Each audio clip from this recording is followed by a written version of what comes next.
what's the weather like in County Cork in Southern Ireland? So the town I was born in is Kinsale. Kinsale, okay. Kinsale in County Cork. So the counties are like states, for Okay. example, that you have in the states here. So you have Right. Massachusetts and New Hampshire. We have Cork and we have Kerry and Dublin and then the city in Cork is Cork as well. Right. But then Kinsale is a small town 18 miles south of Cork City, right on the water, right on the Atlantic. Okay. And I was born there in December. This month, actually, I'm afraid to say I'm turning 59. I didn't ask all that, but I that's know. you can go there. It's Well, fine. I was born in Kinsale in Cork Okay. in the southern part of Ireland, 1966. Okay. Yeah. What's the weather? What's the general like atmosphere, the weather, and all that? The weather has changed over the last few decades. When I was growing up, you had, pretty nice summers. You had some rain. As a matter of fact, we get more rain here in the Boston area and New Okay. England than we do in Ireland, because we get it heavier here. Right. In Ireland, it tends to mist a lot. You always hear, right? Ireland, like I've always heard, gloomy, rainy. Is that maybe there's certain there's parts? gray skies. And you have to understand where it is geographically. Like it's the first country as you cross the Atlantic that you're going to hit. Okay. It's the most western part of Europe. Right. And so all the clouds going across with the jet stream. Right. And Ireland is usually the first country that they'll hit. Well, I'm glad it is because of this reason. When I went to Italy, everybody that was from there that worked in the airport was miserable. And we flew from Italy to Ireland, and everyone in the airport was super friendly and nice. I'm like, I never really wanted to go to Ireland, but I want to come here now just because the way everyone treated us in the airport alone. Yeah. Everyone was just like happy and like in a good mood. It was Right. very different than for some reason. Maybe it was just my unique experience, but that's great. It's great that that's the first country on your across Atlantic It is, yeah. voyage. And so when those clouds hit, they dump the rain. Right. Or, Gotcha. or it's just cloudy quite often. So yeah, that's we were talking earlier about the Azores because my parents. I was telling you earlier that they immigrated from the Azores, St. Michael and St. George. And it's the same. Steve had asked me like, what's the weather like, and it's it's pretty much rainy throughout the wintertime. Yeah. In the middle of the Atlantic basically. So same idea. That's great. I mean, so you were born there, and at what age did you come? Did you migrate to the United States? Yeah, And where did you migrate to as well first? Well, I had, if you want the backstory, I came here when I was 21, basically. Okay. And it was really, I had a job set up in Paris. I was working for an Englishman in Kinsale, screen printing, like what you have on your shirt there, we would print those. Okay. And he had contracts with Fleur de Lis in France and Adidas in Hungary, and it was a great place to work. But I knew it was only basically a stepping stone for me. Right. So he offered me a job in Paris. He bought a hotel. And at that time, how old I was were you? 19 or maybe 20. So you were done with school basically at Yeah, that point I in was time? done. I'd finished my high school. I didn't go to college in Ireland. I did here. Okay. And graduated here. But then I decided to, do a trip around the world before I would take up that position. And Okay. I basically started with Boston. Oh, all right. And Well, I shouldn't say that. I ended up, first of all went to New York, but halfway across the Atlantic, on the 8th of January, 1988, JFK got closed down because of a huge snowstorm. And so we were diverted to Boston. look at that. Yeah, Okay. I know. And one of my infamous stories is, trying to get through immigration back in the 80s when you're an Irishman, because Ireland at that particular time was in a really deep recession. Okay. I think it had almost 18% unemployment. Oh, wow. Out of a Gotcha. population of less than 5 million at that time. 18% is a lot. So we were all Is it the early 70s? What year was that roughly? 1988. Oh, 88. I'm sorry. Yeah, Okay. so you take It the was mid later. 80s. Gotcha. The mid Okay. 80s. I was in 1986. I was 19 years old, and you'd read about people getting out of college as lawyers and doctors, and they were working on building sites in New York City and Sydney, Australia, because there was no work in Ireland that time. I see. Okay. And then very shortly afterwards, Ireland became very prosperous because it joined the European Union, and it was, of the first countries that qualified to be members of the European Union. Ireland was one of the most qualified, based on education, low corporate tax rate, which attracted a lot of American companies to Ireland. 12.5% corporate tax rate. It was the second lowest in the world after Hong Kong. But they started coming into Ireland in the 80s, and they weren't really hiring a lot of people till the 90s. And at that point, you already took your flight. Well, at that time, we were anxious to get going. I knew I was 19, 20 years old. I was bursting at the seams I knew I could do well in life, but I just couldn't do well in the country that I was born and raised in. And I decided, you know what, let me give the States a shot. Even though I had a job set up in Paris, that was like, I was hoping the States would work. Which you didn't take that. You took I your did trip not. first, got diverted. Did you do anything in Ireland before you left there? Any type of work with I was family or anything? Yeah, so I worked in that factory that did the screen printing. The screen printing, okay. All right. And then my father was in the trucking business. Okay.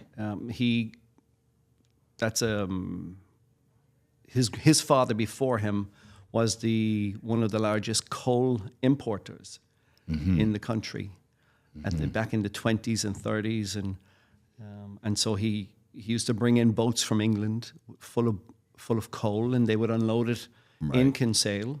Okay. He had a deep water dock as part of his land, and he would sell the coal then all over the country. And he had a contract with the government to supply many of the lighthouses. Okay. Because that time the lighthouses were run by coal. On coal, right. So that's where all the trucks came in, and he was also an importer and an exporter of wheat.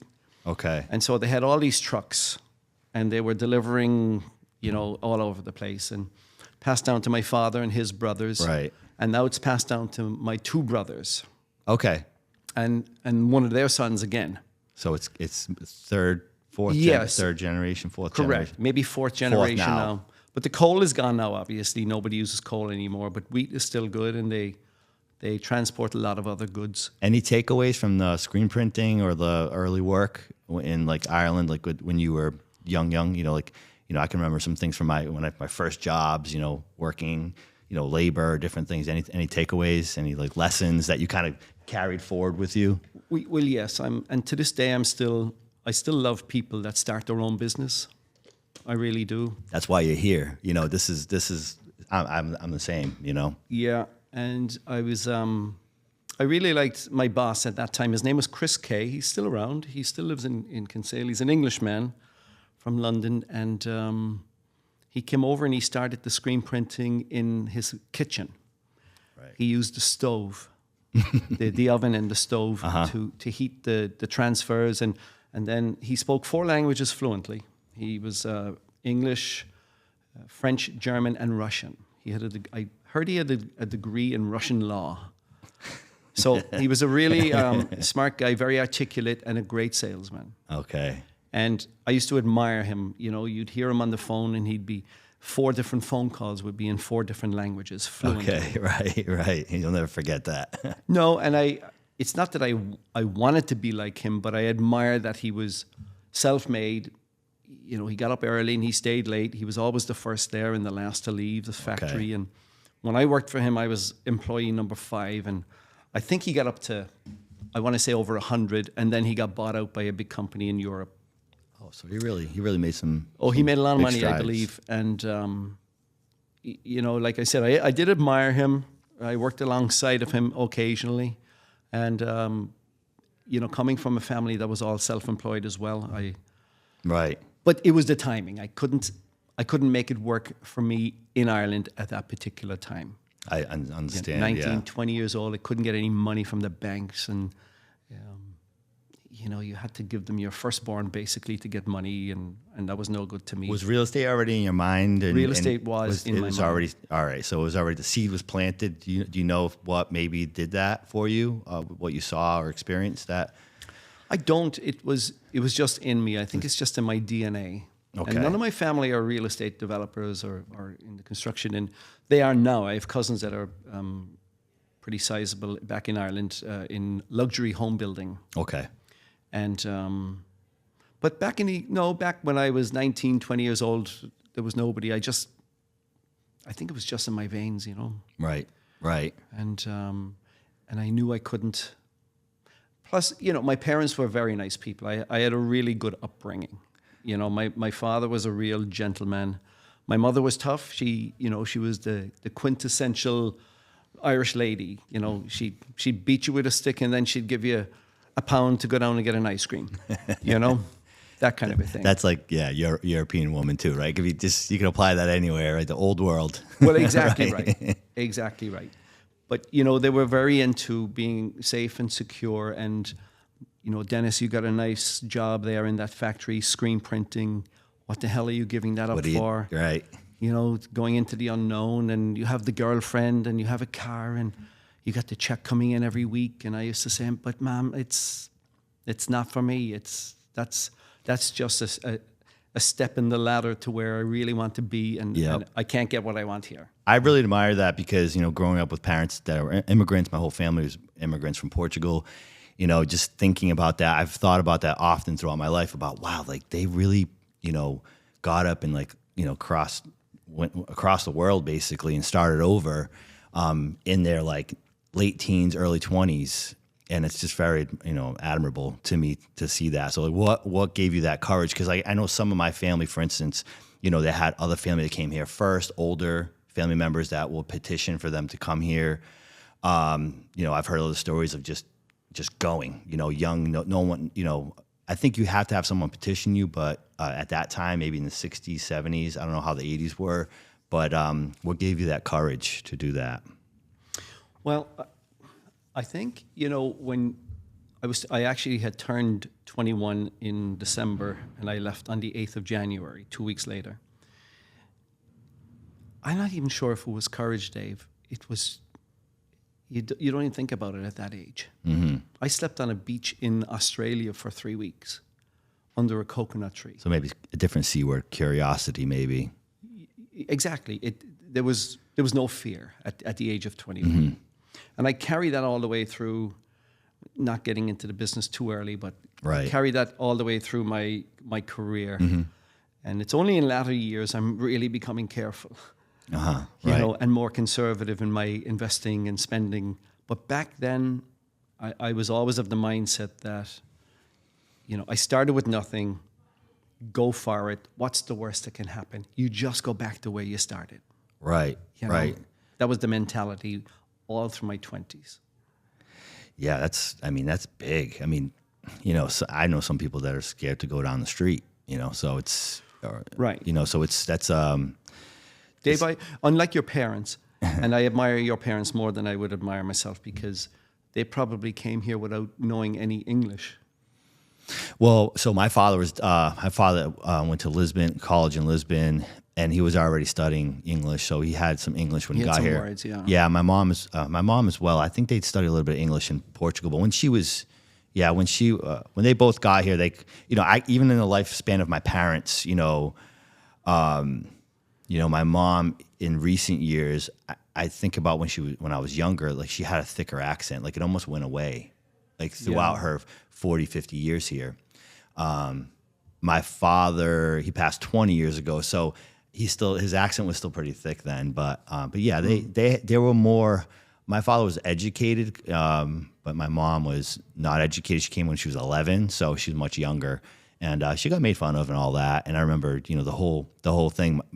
Both my parents actually were the founding members of the Immigrants Assistance Center in New Bedford on Crapo Street, in Casa de Saudade. So they were. My father was the president. My mom was a treasurer. So I was always instilled very young, like don't let anyone disrespect you because of your culture. Don't let anyone disrespect you. Don't ever let anyone call you a greenhorn or a Portuguese. And I remember, like, I heard that a lot, and I remember sticking up for my people. You know, at one point when I was younger, when I heard one of my friend's parents speak negatively about Portuguese people, you know, calling them greenhorns. So I've always had a lot that's been in my world my whole life. So, you know, but I've seen people that have come here that don't speak any English at all, you know, and come here for that opportunity to work hard and not take things for granted.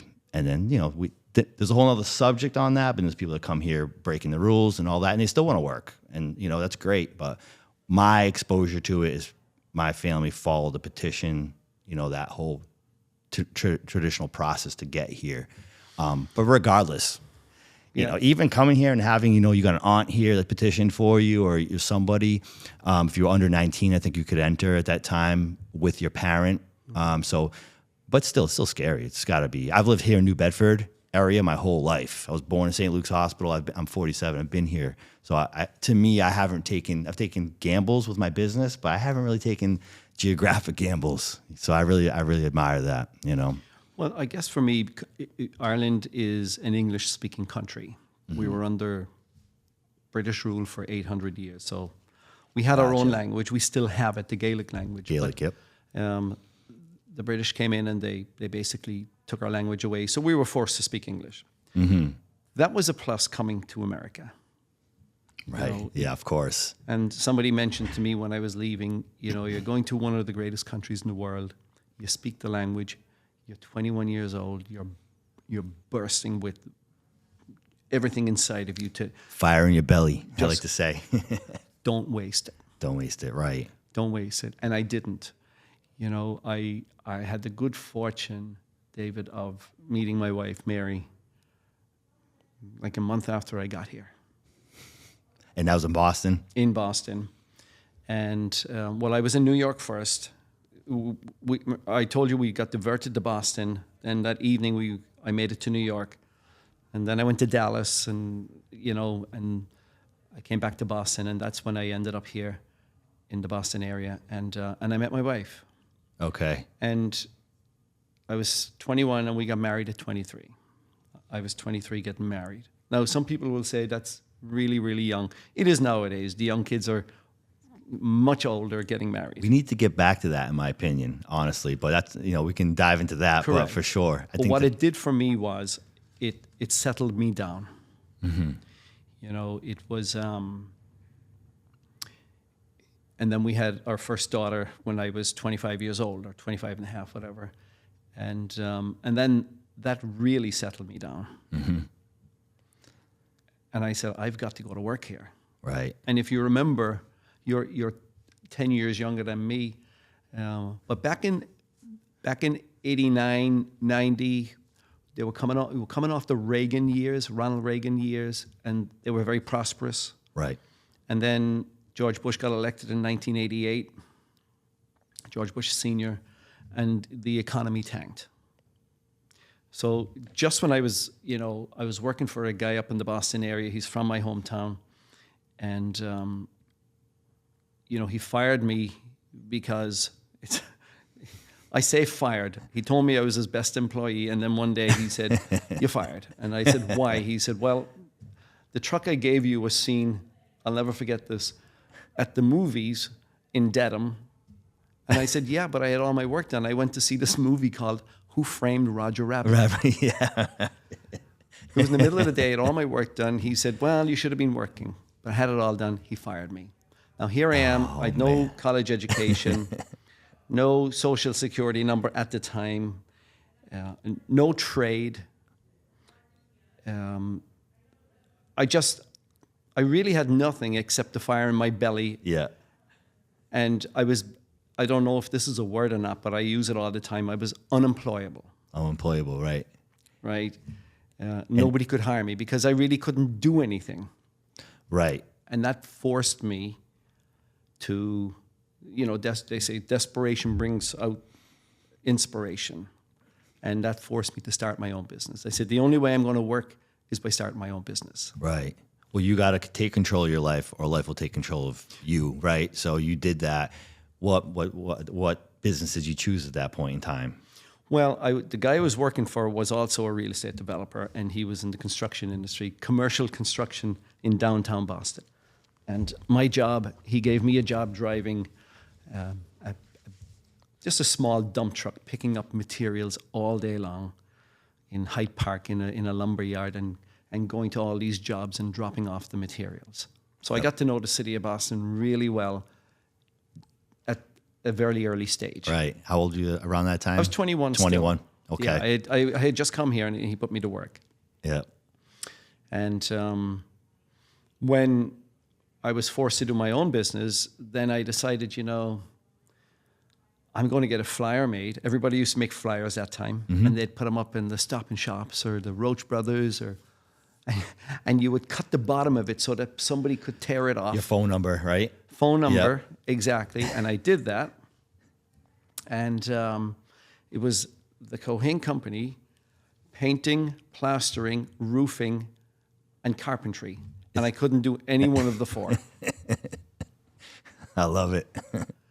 And every morning, my roommate at the time used to borrow his bicycle in West Roxbury. I lived in West Roxbury. And I would get up at 5 o'clock in the morning, most mornings, and I had just enough money to get maybe a few hundred flyers made. Didn't have any money. And I would follow, and I didn't realize until later that what I was doing wasn't legal. I used to follow the Boston Globe and the Boston Herald little vans, and they'd be throwing out the papers. Right. And I would jump off my bike and put a flyer in the paper. In the paper, right. And I came back, and I hope this is a good story. Yeah. I came back one day, and It's a great story, actually. this I love woman, it. this woman had left a message on the machine. And of course, you and I know what a machine is. Yeah, you're not talking about your cell phone voicemail. You're talking about the actual tape You machine. physically have to rewind and listen to it and write down everything, and then call that woman back. Yep. So her name was Mrs. Sylvester, an elderly lady, and she wanted a broken pane of glass on the back door of her house out onto the yard, out into her backyard, repaired. And I just went, oh, I thought I'd be building skyscrapers here. Yeah, right. The very first call I get is this call. It's like nothing, right? So I get on the bicycle and I go up. She's only up maybe 4 streets away. A very nice lady, and I looked at it and I measured it, and I said, I can do this for $25. I'll fix it for you.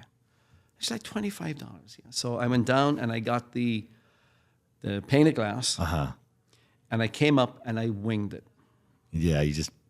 And I grew up in the trucking industry, so I was fairly mechanical. I knew how to change oil in a big 18-wheeler, and I knew how to change tires, and so diving into stuff wasn't a problem for me. So I scraped it off, I put the window in, and then it was great, but it had to be painted. And I said to her, Mrs., would you give me some paint, and I'll paint the door as well. So I painted the door, and she paid me the $25, and off I went. I made about $10 profit. That was my very first job on my own.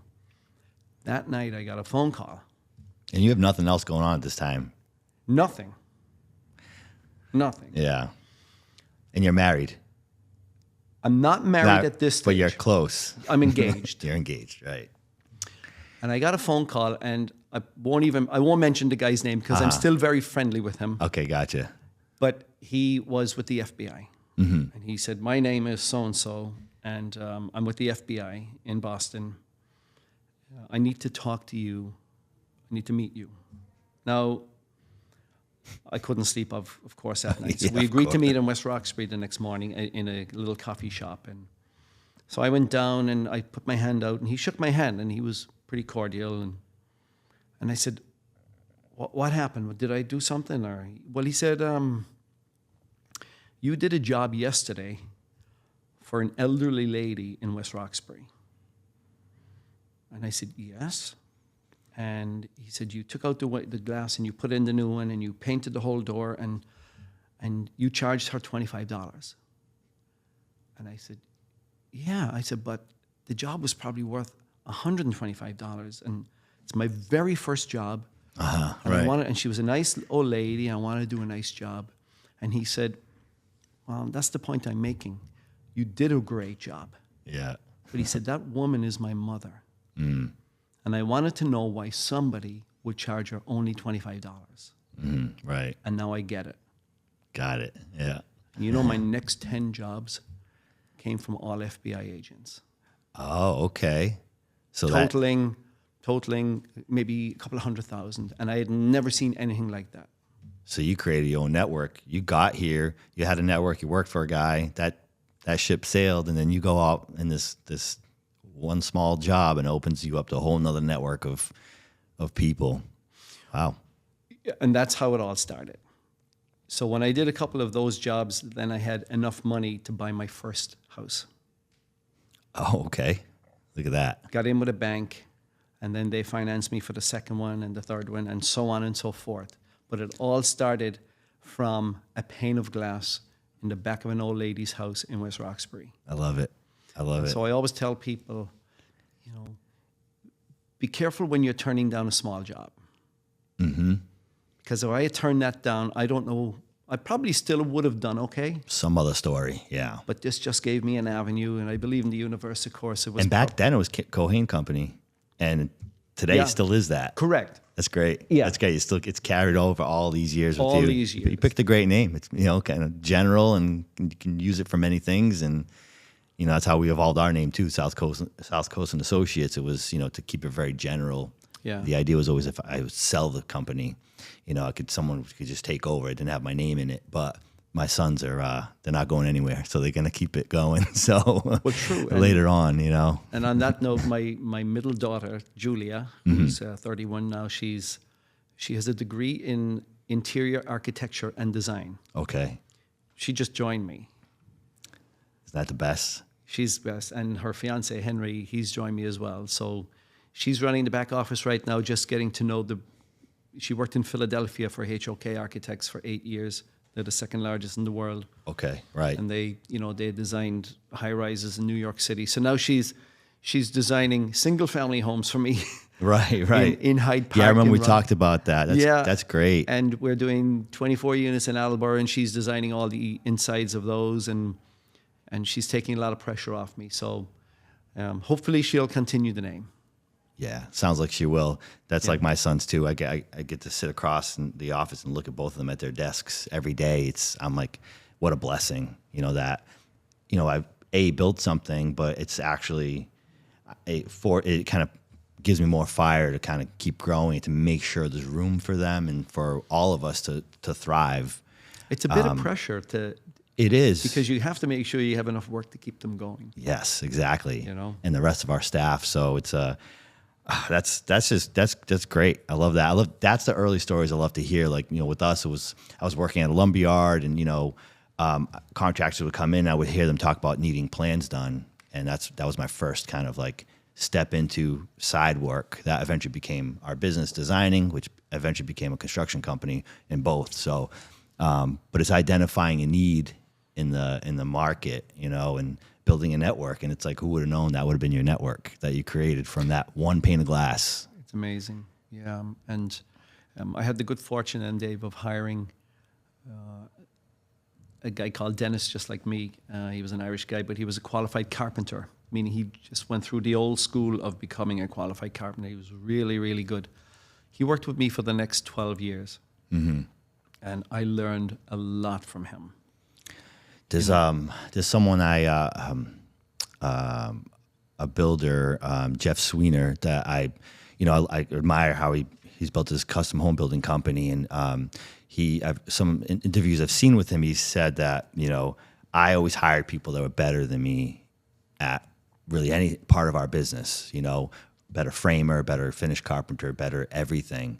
And you know, I've always been the guy I know all parts of my business, but there's starting to become parts of my business that I don't know as well as some of my employees, and that's fine. But that's really been the difference maker, hiring people that are better than you at some particular aspect, and then you learn from them. Well, you do. And you know what I learned early on? I thought that to build a company like I have today, that I would need to know everything. You don't. my sayings is, I just don't want to clog my brain with a lot of useless information. I want to know how it's done. I don't really know how. I don't really need to be in a position that I need to know how to do it. Right. But I do know how. I do need to know how it's done. Right. And when I was analyzing myself early on, somebody said to me, just identify your strengths and weaknesses and then eliminate the weaknesses. And, at the beginning, you'll do everything. Like I had a shovel in my hand and I would dig ditches and I would do anything just to get ahead. Mm-hmm. It didn't matter how many hours in the day or the week. Saturdays and Sundays didn't mean anything. The Saturday and the Sunday was the same as the Tuesday or Wednesday. Right. At the beginning. But later on, once I started getting more established, I was like, I think I can grow this company faster if I concentrate on my strengths. And my strength was in selling. Okay. I was really good in selling myself.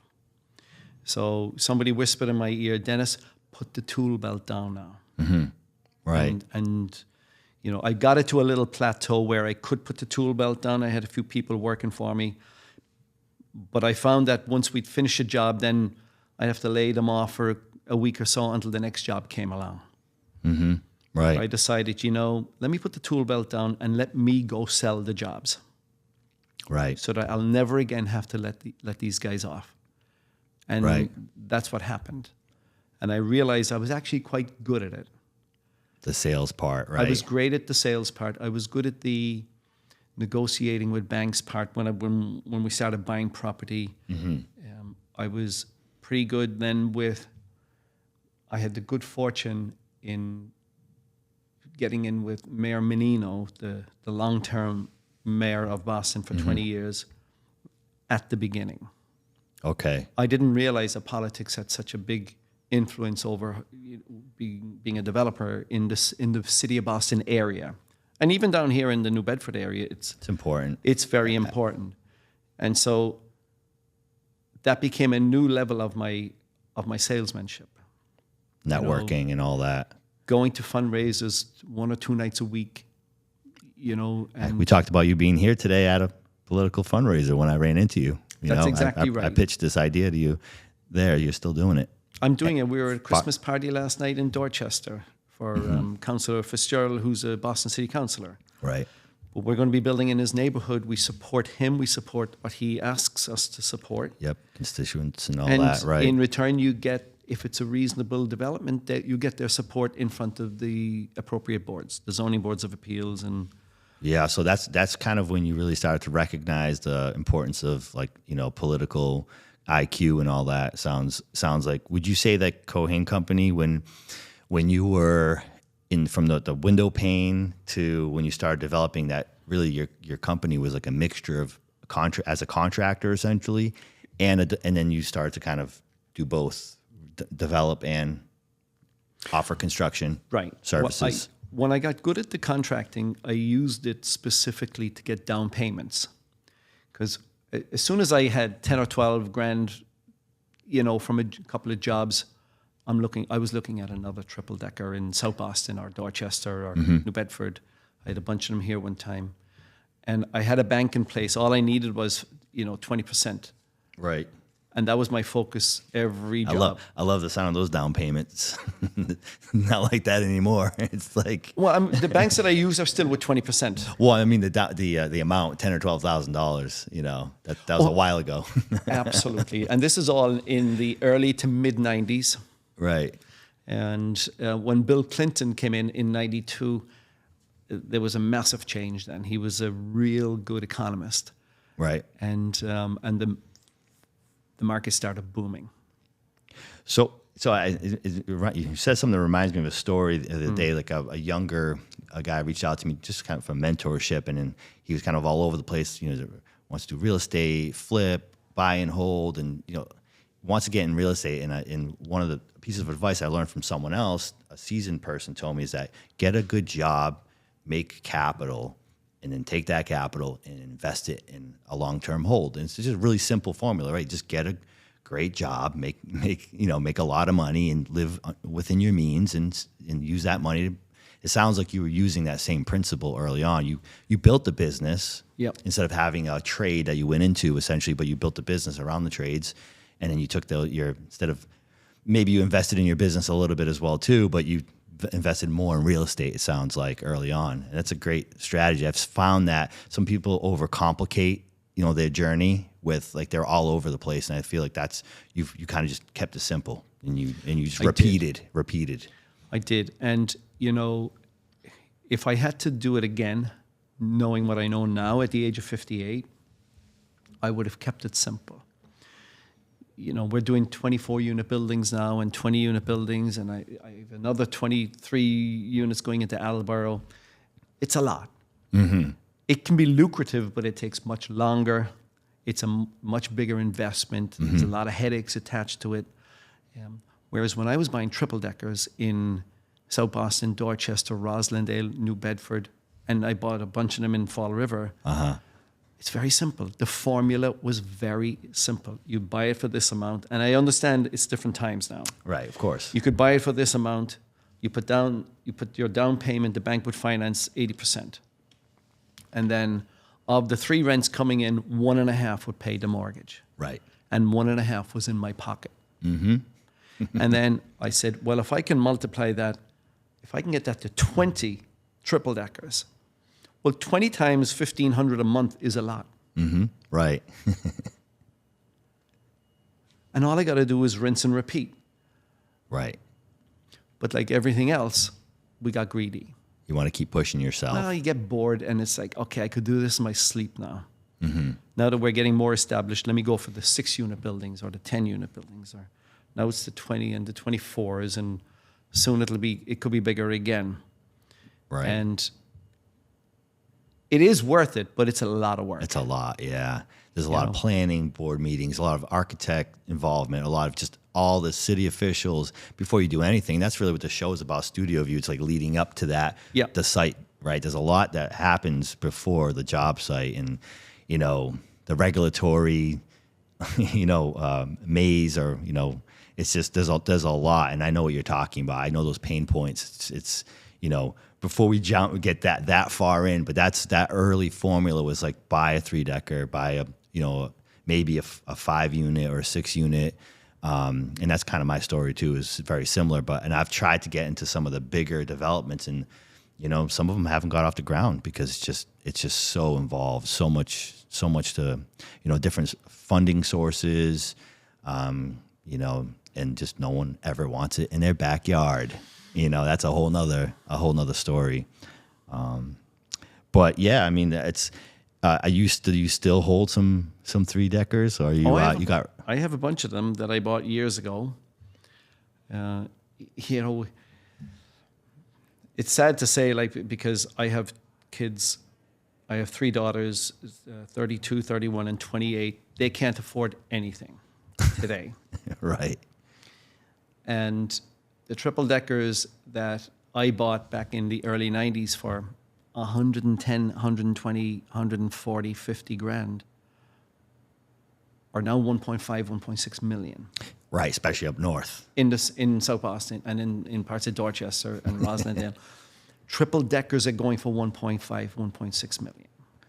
Right. And who can afford that if you're starting out? And these are 3 professional kids that I have, but they can't afford anything. So, and I know we're going to touch on it. We are, yeah. I've come out the other side now, Dave. Right. Now I want to be this person who's an advocate for more affordable housing, streamlining the permits, right, expediting permits. It's the only way we're going to control the pricing is by flooding the market. Yeah, and we can talk about it. The zoning reform and walkable neighborhoods and all. The things that I think we agree that are gonna, drive those affordable, opportunities for younger families. And I'm actually someone from that world where I live today. I purchased my home 21 years ago, and it was through the affordable program. So, there's 45 homes in my neighborhood in Dartmouth, and I think 7 of them were broken off to be affordable. And, what I paid for my home was basically less than half of what the regular market rate apartments were. But that gave me an opportunity to live in Dartmouth, start my young family there, and now fast forward, I'm a business owner in that town, and I hire, I have 10 employees. So I'm giving back to my community, but it gave me an opportunity because I couldn't afford a home that was $350,000 21 years ago. So that gave me opportunity. We needed it back then. We really need it now. It's I don't know how a young family can buy a home in Dartmouth, for instance, for $500,000 when they're making, kind of starting wages essentially and starting a family. It's I don't see it, and the only way to do that is to create smaller, more inexpensive housing. But the single family zoning we discussed doesn't allow that. It just 2-acre lots, 1-acre lots, especially in most of the towns throughout the Commonwealth, throughout New England, and throughout the country. It's replicated, multiplied, and nothing happens. And to get off the ground in the type of communities you're advocating for today, it seems like it's impossible. You mentioned earlier you're getting involved in some of that now, or you've been getting involved with it for a while now. Up, maybe in the Boston area, as far as like you said, Hyde Park, maybe. Yeah, and even in Milton, I live in the town of Milton. Okay. For 34 years, and recently we had a vote on the MBTA communities. Right. And everybody and their mother thought that I am a conservative in a lot of things, but I'm liberal in other ways. I do want to help the person up, but then once they're up, I want them on their own. Correct. And so I like that. But I think there's a place for the likes of me and for the likes of you out there right now to support what our children can't afford. And that is creating more housing that is more affordable for them. Right. I was 23 buying my first house, and I really had no money. I was painting houses and putting decks on the back of houses and putting roofs on houses to get my first down payment. But we bought a triple-decker in Roslindale for $180,000 1 month before we got married in 1990. That same triple-decker, I don't own it. We sold it many years ago. But that same triple-decker today is worth $1.7 million in Roslindale. And you lived there. We lived there for 4 years. Our oldest daughter was born into that house before we moved to Milton. Right. And the house we bought in Milton back in 1994 was a 4-bedroom colonial on 1 acre of land in the town of Milton. Right. $169,000. But even then, you still had to sacrifice. It was a lot of money at the time. Right. Because we didn't have it. So, and I have this conversation often now, a lot of young people now aren't willing to sacrifice. And even when I was younger as well, too, it was kind of commonplace to say, well, I don't want to live in a 3-decker. I don't want to live in the city. I want to live in a single-family home and, in a nicer town. So that's a great point. 2 things have to happen here. You have to have the available housing, and you have to have an individual or individuals that are willing to sacrifice and say, you know what, I'm going to live in a multifamily scenario for a while, even if I don't own it. Maybe you're going to rent for a while with your spouse, and you're going to save up a bunch of money. You're going to save up a down payment for a multifamily. Then you're going to live in it for some period of time. Then eventually maybe you can build equity get out of that and maybe buy that single family home. But the expectation to just be right to single family is not even really an option for most people now at this point in time. And I definitely see like a lack of ability to sacrifice as well too. So that's 2 things have to happen. That's exactly right. That's what I did. We in that first triple-decker in Roslindale, we kept that for, I want to say, maybe 10 years. And when we moved out of it after 4 years, the 1.5 rents was paying the mortgage on that house, and the other 1.5 rent was paying the mortgage in my Milton house.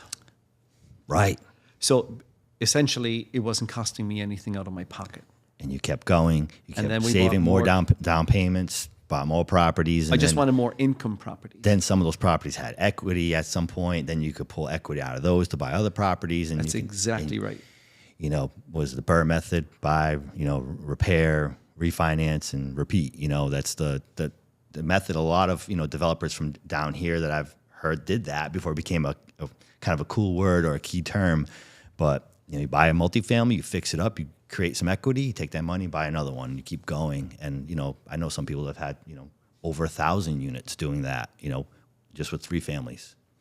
Right. And it's tougher to do that now even. So what's the solution? I feel before I knew it was a thing, zoning reform, before I know the key term of it, this is how I felt as a designer and a builder, helping not only my own personal projects, but helping our clientele go to zoning board meetings and get, denials and, the pushback from the neighbors, the NIMBYs, the not in my backyards. And we're hitting our head against the wall at this point in time. And it's a real, issue we have, not just in Massachusetts, but throughout the country, that we have to create more housing. And I feel the only way to do that realistically is take not New Bedfords, not Brockton's, not the cities, because the cities are doing a lot to create more housing. We need to share the load with the towns. The towns need to get involved here and take areas of their towns that are maybe semi-commercial and create overlay districts that you can make more mixed use, where there's like some businesses on the first floor with some apartments above or condos, and give younger families opportunities to move to nice these towns and help expand the tax base, because towns like Dartmouth are hurting. Their tax base is going down, their school enrollment's going down. The community's primarily over 50, 55, over 60 that can live in these homes. You're not encouraging new young families to come into these towns. So I'm seeing in my span of being in Dartmouth, growing up in New Bedford, like I'm seeing it's not working. It's not, and I'm pro-development. Like I'm pro-development, but even a neighborhood like my own, which has 45 homes and 7 of them are affordable, I make the analogy of you're adding more branches to a tree the trunk is not getting any bigger. So you're having all these roads leading into one main road that is all leading to like a Font's Corner, a commercial, retail area where everyone's traveling that main artery to get basic needs, where if you created these little pockets of semi-commercial, mixed use, people could go maybe a couple blocks from their home to get the basic needs and not create these congestions, and maybe learn more from like Europe. Europe and older parts of the world, that's how it is. It's walkable. You can ride a bike, or you can, it can encourage that, but you're not going to do it the way we're doing it. It's clearly not working in the United States, and that's why I'm a big advocate for the zoning reform, or overlay districts. I don't know. It's going to be an uphill battle for sure. But New Bedford's, and on top of it, New Bedford's already doing it. On top of how dense they are, they're doing more, which is great. And I'm sure you've experienced some of that, because I know you're heavy in New Bedford with what you do. Well, I think we were one of the first in the last few years to do this residential over commercial in the downtown overlay district. Right. And I have a building on William Street, which was all office. Right. Actually, you did the as-built. As-built, right. You did the as-builts for me. And we went in front of the zoning and the planning board to take advantage of the downtown overlay district and put residential units above on the 2nd, 3rd, and 4th floors. I had lost most of my tenants during COVID, so I had a building that was a quarter full and couldn't find tenants. It was traditionally a business use of office space. And it was an office building. Office building, right. So we went in front of I think it was the Zoning Board of Appeals, and we got the zoning changed to mixed use, which it was going to be done as of right, because they wanted this. Right. The last thing they want is the likes of me going in front of the tax department looking for rebates because my building is 3/4 empty. Right. Right. So it took a little bit of time, but they were pretty good in getting my permits approved, and we built out the 21 units in that building and commercial on the first floor, and now there's a lot more buildings about to go under construction doing the exact same thing. Exact same thing. Downtown. But those are a little different from what I understand, and we need more of what you do, and which is more private, Well, you're versus like the subsidized. Like it's important to have subsidized housing. It's very important, but New Bedford is primarily all that. All the new units are coming online are that they're subsidized. From the way I understand it. Well, some of them are subsidized. There's a percentage of the overall amount that are subsidized. I could have done a few of those. I decided not, and the reason was when you take money from the state or the feds, it just increases the wait time for the permits to be approved exponentially. I say that a 1-year project that we both know we could perform in a year, 14, 16 months, is going to take 2.5 years minimum when you start tapping into the funding sources. Exactly. So we did our own financing. I went conventional financing through my bank up in Hyde Park, and they came down, looked at the building, loved it, saw it was right next to City Hall, and you had the train station coming in and a train coming in, and the bus was there, and cobblestone streets and brick sidewalks. They loved it. They said, we'll finance it, but we don't want the end financing. So TD Bank came in and took out the end financing. They were desperate to get into New Bedford because New Bedford is a hot commodity now. And we put in the units, and we had a waiting list to get into these, all market rate. Right. And I got the job done. If I went with subsidies, that job would have taken 2.5 years, just for 21 units plus a commercial unit. Right. I got the whole job done in 9 months. And it's really, I know enough to know that if you do the numbers on a building, a lot of these projects that are getting built, they don't work. Like, they don't work for the purchase price of the land or the building. So really, some of these developers are leaning on to the free money, I'll call it free money, to make the projects even feasible. So that, economically, I'm not like a business major, but, if you have to borrow everything to make something work, well, it doesn't work then, So it's, I feel like the system is really designed for the normal enterprise, free enterprise, to be a business person, and then you make money, you pay taxes, and then that money goes back into the community, more directly, not to create more business opportunity. I don't like that model. I feel like it's just almost everything I've been seeing locally is leans on that money, and it's I think we need more of this. The private. But I could do that, Dave, because I bought that building pretty inexpensively. Correct. Back in the day, I couldn't. You'd be paying 4 times or 5 times what I paid for it when I started construction, and people wanted to buy it off me, and I wondered how were they going to make the numbers work based on the purchase price? Because as when you're a developer, the key component is your acquisition price. If you overpay at the beginning, you're already behind the ball. It's not going to work, right? And then you have to ignite it with these other funding sources to essentially make it make sense. You do. And I'm not saying I'm not against it. I'm just saying, if that's all that's happening, then there's got to be a market correction or something. Something's got to change. It's just not. That's the problem. We're not going to have a market correction for a long time. I don't mean that market correction, but I mean just some in the dynamic, because developing multifamilies and everything is a very dynamic business. So it just seems like a lot of the stuff I've been seeing is kind of in that, using those sources, which is, again, it's fine, but I like seeing more of this, the way you've gone about it. And that's projects I've proposed to be involved in. I have a similar methodology. I don't want to take 3 years to build something out and just sits there. I don't want to get to it. For that. I want to get to it.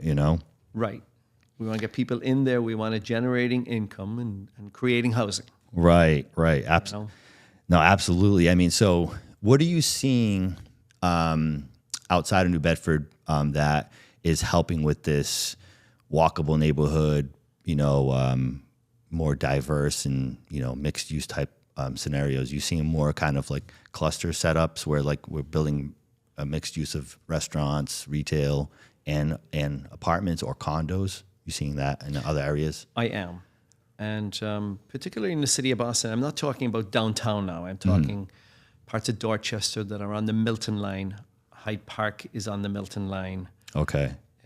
That's where we're building currently. And we just got 24 units approved on Granite Avenue through the BPD, which is the Boston Planning and Development Authority.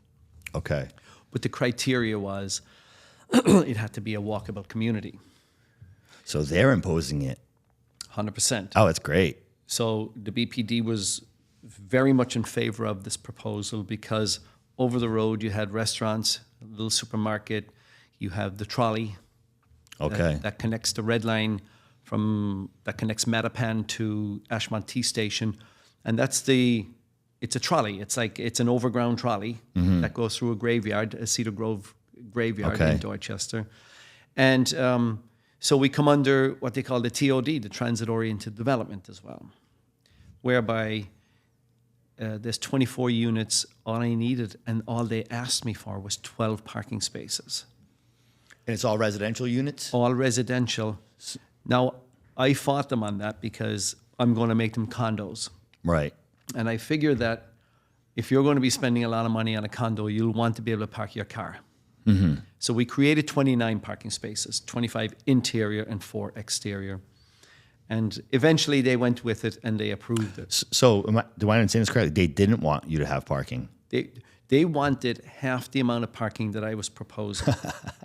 You know why? And we struggle here with getting parking relief. It's like the opposite, you know. It's like if you can't display parking, that you have the parking for any really project, right, especially in downtown, it's kind of redundant. It's like silly. It's a waste of time.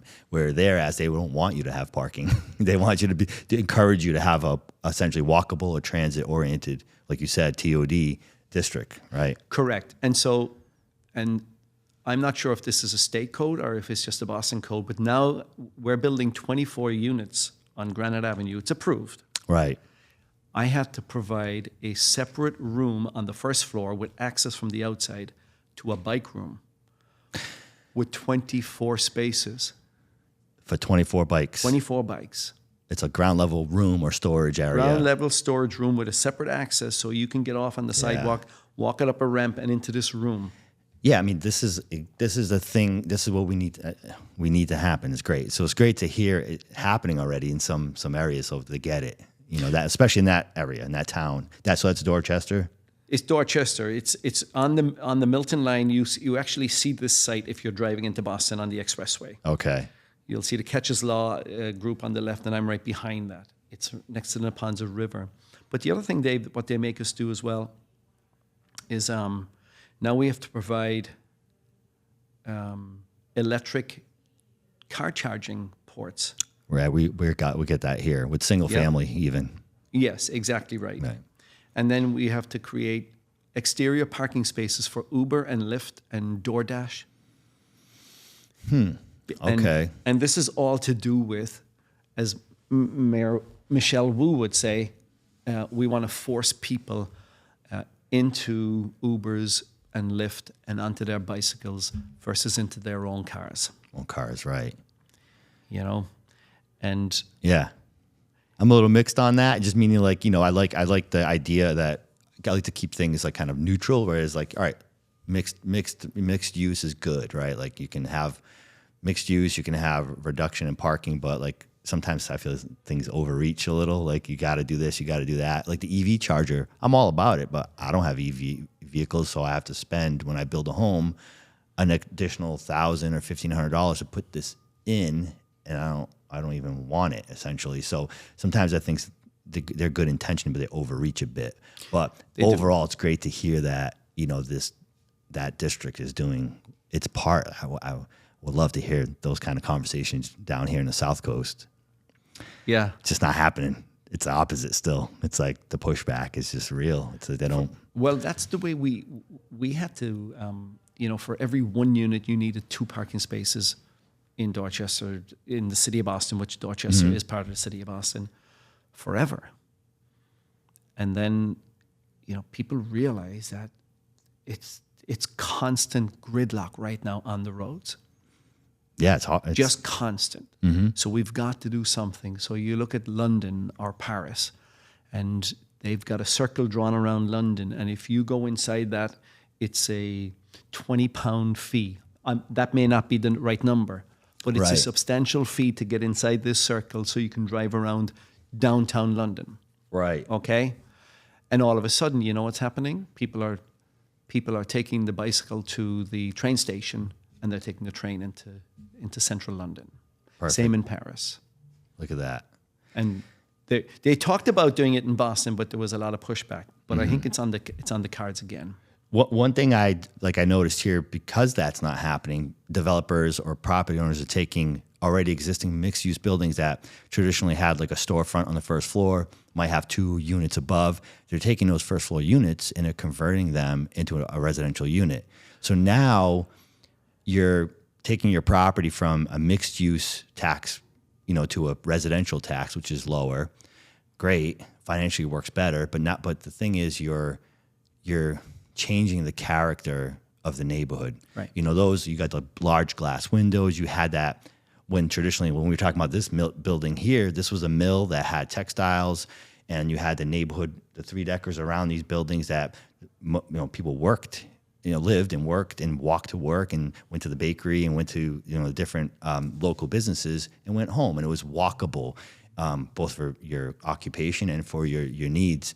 And that's what these cities like New Bedford and Brockton and Lowell, they're all built around this idea of manufacturing your jobs here. And it's like we're in some ways, because the zoning hasn't evolved properly, it's making people change the character of the neighborhood. Whereas if you allowed, to build more of those or more densely, you would have people encouraging keeping the character and building off that historic character and creating these magnet zones where people come to hang out, have a coffee, spend some money, micro economies within your city and town.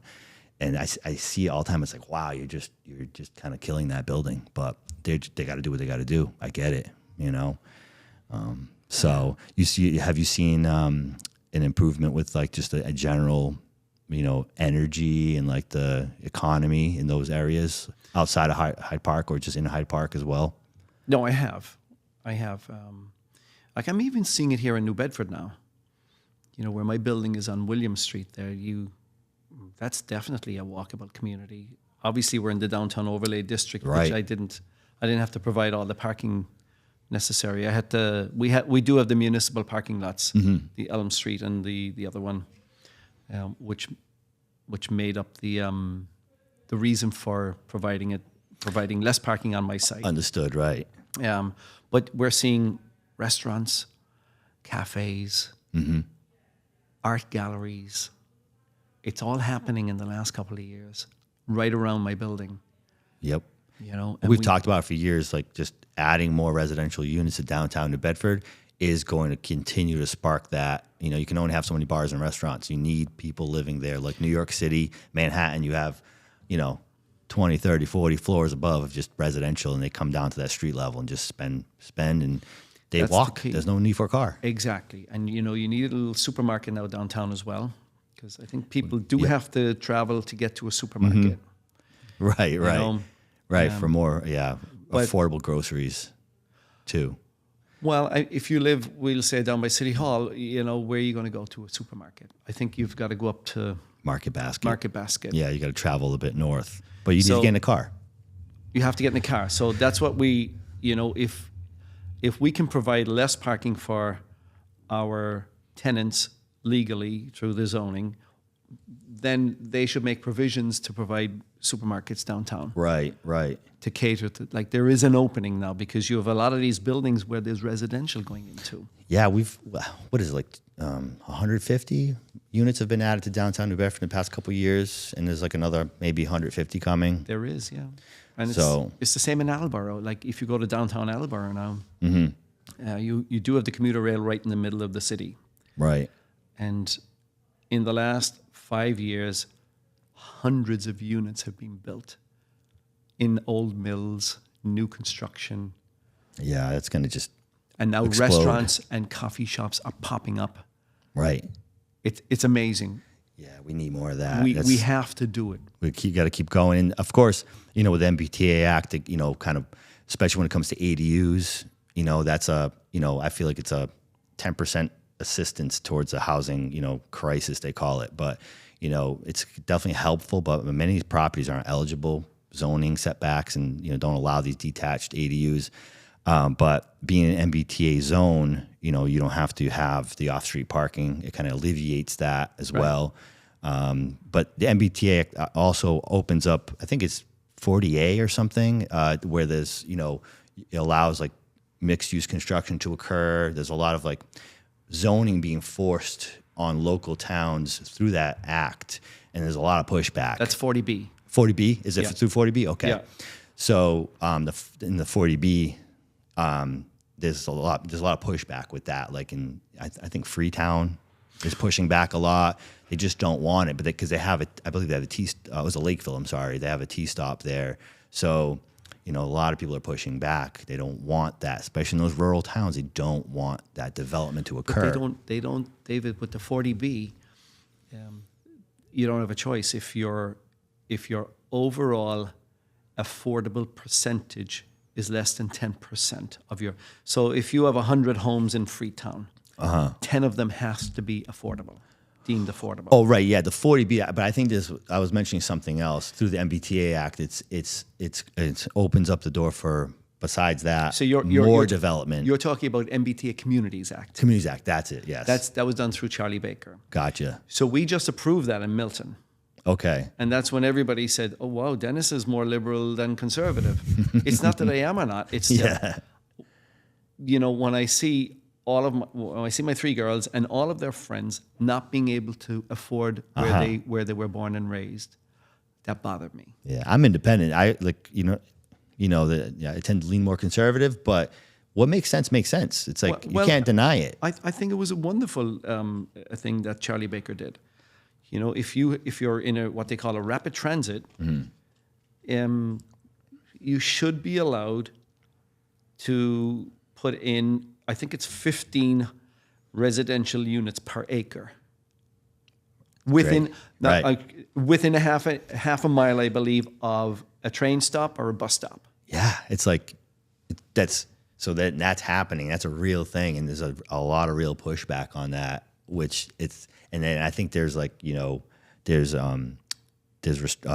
repercussions to that. So if you don't approve projects that are being proposed, you could lose funding from the state. You do lose funding. Yeah. So it's like you're gonna be a bad boy. You're not gonna get your ice cream.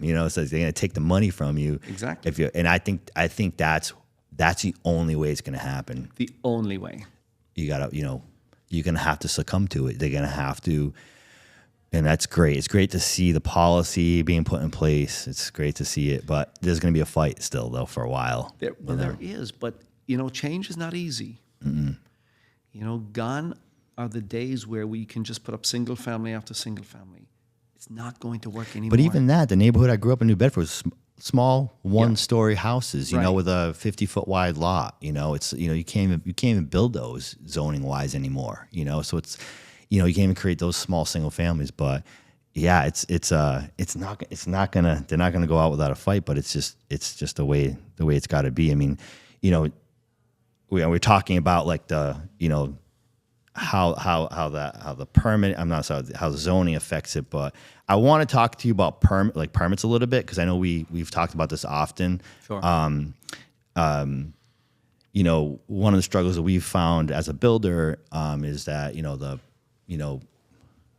many years ago, when you pull a building permit for a project that required multiple departments, right, to review permits, you'd have to get in the car and drive to different departments, drop off paperwork or copies of the plans. And, over the last 15 years, portals got introduced online where you can upload everything and everyone's kind of in the same place, which has been great. I love it overall. But it's also created this like new kind of like monster where it's like, the building department's not signing off on something because a different department hasn't reviewed it yet or it's jammed up. And have you experienced a similar, kind of symptom when you're Absolutely. Absolutely. Okay. Absolutely. And I advise a person in the city of Austin how you can change that. I think when you apply for the initial building permit that requires maybe 3 or 4 other departments to sign off, it should automatically be sent to those departments at the same time. Right.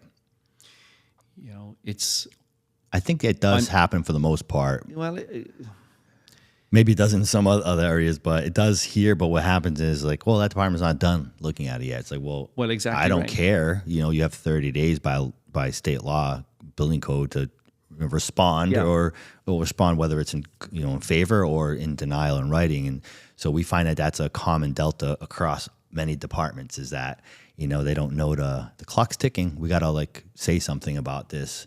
And we've like put up a lot of fight on that. And, like even recently, I don't know the specific details, but we're permitting an ADU, which we already got the building permit for it in a local town in this area, and we're already digging a foundation, and they're like DPW showed up and like, oh, you have to do pressure tests and do all these different, you have to revise your plans and do all these things. Like, well, we already got a building permit.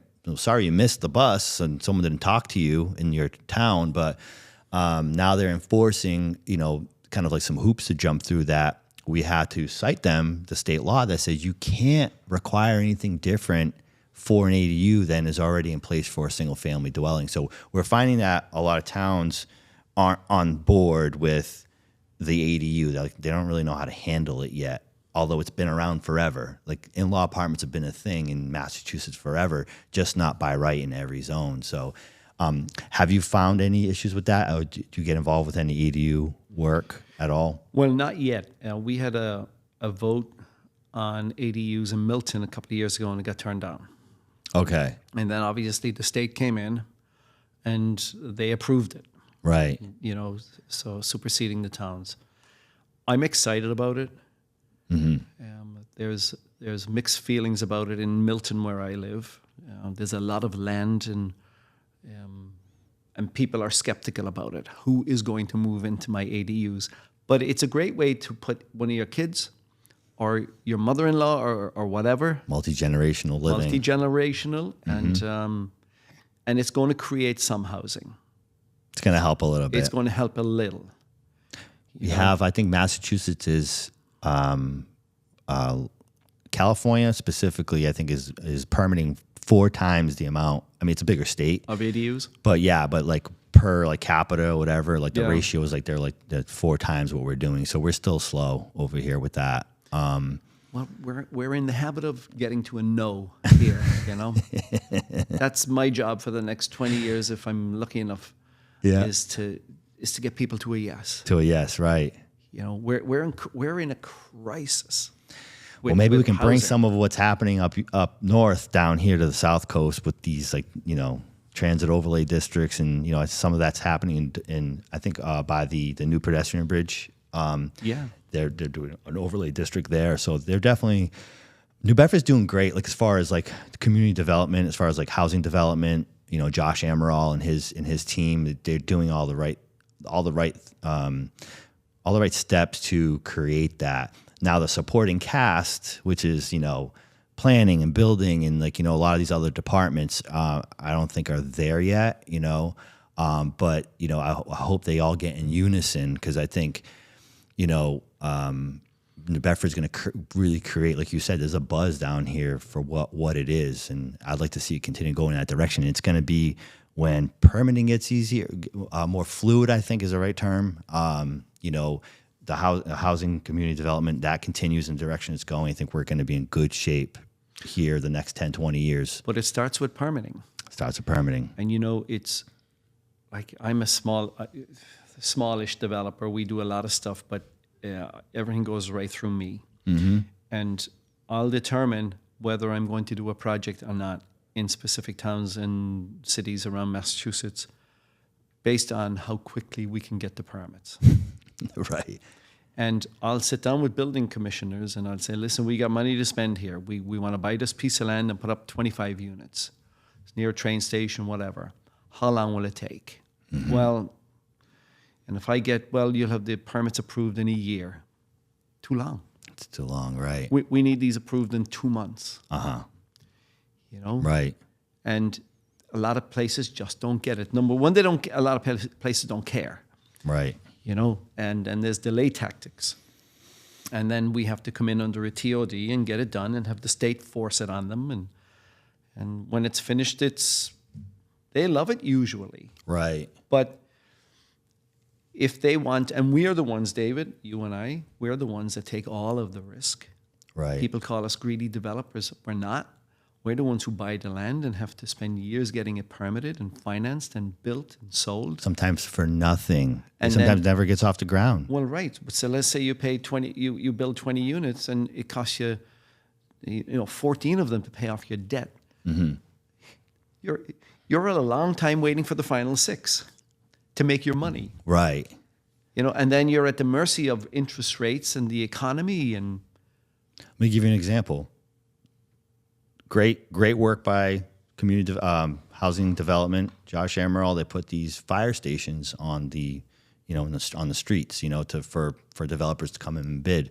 Excellent idea. They're doing with some other schools as well, old schools, to come up, for requests for proposals from developers to, with some ideas. They vote on it. So they vote on some of them. We win the fire stations, 2 of them. So great, awesome, great idea. And we go to get financing. Well, there's the next team of players, right? There's like legal for the city, right? They write in a clause that says, a clawback clause that says if the developer takes too long to build X, Y, and Z, we can take the property back. Well, no bank's going to offer lending on that. And that was put in place because of other projects that may have occurred in the city that maybe took longer than should have because of some of the funding we're talking about that, takes time. There's rounds of applying. So what I'm saying is that deal fell apart for us because the city, although it has good intentions in one department, the other department, it's not running on all cylinders, essentially. So the whole thing fell apart. So, as a developer, I paid for, architectural plans. I paid for, hazardous material inspections, paid for, the renderings, and then the submission fees. Surveys, engineering. Everything. And it costs you $100,000 before you put a shovel in the ground. I don't know what's going to happen now, right? It's got to go back out in the street with a revised RFP, and we may not win it, right? Again, because now what we offered is out there for everyone to see so that someone else could come in and offer more than us, right? So that's the backside that people don't see when you're a developer, that the amount of money you put out, for opportunities to maybe get return on investment 10 years down the road. It's insane. I heard a story this morning from a colleague of ours. He said that someone that he knew put out like $3.1 million to sell a property for $3.3 million. It's like, that's insane. That's insane. It may have been some mistakes on their part for that to happen, but nonetheless, developers will, I'm a part-time developer. I'm primarily a builder for other people, but, I've personally put my neck on the line, and I see it. So when I see the comments on the social media about slumlords and greedy developers, it's like all the developers I know are really putting themselves out there. Not everyone runs their properties properly, and, that's I don't consider myself in that boat, but, for the most part, to me, developers you should roll the red carpet out for in the building department and all these different departments, because they are the opportunity creators. Like, the city has their departments that do their part, but for the most part, the creative aspect, the idea, the vision, and the guts to create it is on the developer's part. And again, I'm a part-time developer. I'm not speaking for myself, but I see a lot of guys like yourself that have, they're not given the red carpet. I like to make the analogy that they're like drug dealers in the building department's the narcotics agent. It's like they're just looking for ways to jam you up. They will look to put every barrier in front of you. And what I say to people is when I go into these meetings in City Hall, whether it's in New Bedford or in Boston, with the department leaders, I'll say it all starts with us. Mm-hmm. No housing is created without the Denis Keohanes and the Dave Silveiras of the world. Right. We're the ones that buy the land, we take the risks, and all we get out of a lot of city halls is just barriers. Right. It's When you may have the leader of a city talking out of both sides of their mouths saying, we need more housing, we're going to create more housing, all our young people have no place to stay. But then when Denis Keohane goes for permits, all it is barriers for 2 or 3 years. yeah, but even some of those people, I've had conversations with people that are, in the government agencies that do development themselves. They're getting the roadblocks too. It's just, I think a lot of the roadblocks we get when it comes to like maybe more of like the abutters and like the general public, it's an anxiety that they don't know. They can't vision what something's going to look like or how something's going to function. So you ever hear the saying, it's like 90% of what you worry about never happens. That's really what I find when I go to zoning board of appeals, and like the neighbors like concerned because they don't know what this is going to look like. And it's, as a developer, even when you create these beautiful renderings and 3D views and all this, most people have a hard time envisioning something. So most of that comes from anxiety. It really does. Well, true, David. But at some time, the leaders of these cities will have to step up and say, we've heard enough from the neighbors right now. Yeah. Like, indeed. Like providing housing supersedes any neighbor's concerns. Right. In my opinion, respectfully. Respectfully, right. Yeah, you'll do your due diligence and you'll change the design of a building 3-4 times to accommodate 3 or 4 people that are complaining. Kind of like that's fine. You can't use your water. I'm sorry, you can't use your water because we have a drought right now. We need that water to put fires out. Like at some point, like the municipality has to take control of the situation for the residents, and that's along the same vein you're talking about. It's like, yeah, great. The lady next door doesn't like it, but we need more of this, It is what it is. They'll be fine. I'm in the middle. Well, I'm coming to the end of a small subdivision in Hyde Park, 8 beautiful single-family homes on 2 acres. And as of right, I did not need any zoning. Mm-hmm. This is an as-of-right project. Right. That took 3 years to permit. That's crazy. And you know why? Because a few of the neighbors got together and they hired a law firm and they came up with everything from salamanders to wetlands to what else can we get them on? Right. And when they force your hand in front of city agencies, the agencies are like, oh my God, I don't know how to handle this. So Dennis, you know what? We need to get a wetland scientist out there to determine if there's wetlands. Okay. Who pays for it? Well, I have to pay for it. Of course you do, right? Why don't they pay for it? I got to pay for it. $16,000, right? Right. And then he determines that there's no wetlands. So then you go in front of the environmental agency in City Hall. Yeah, and the neighbors bring in their attorney and says, well, we'd like a second opinion.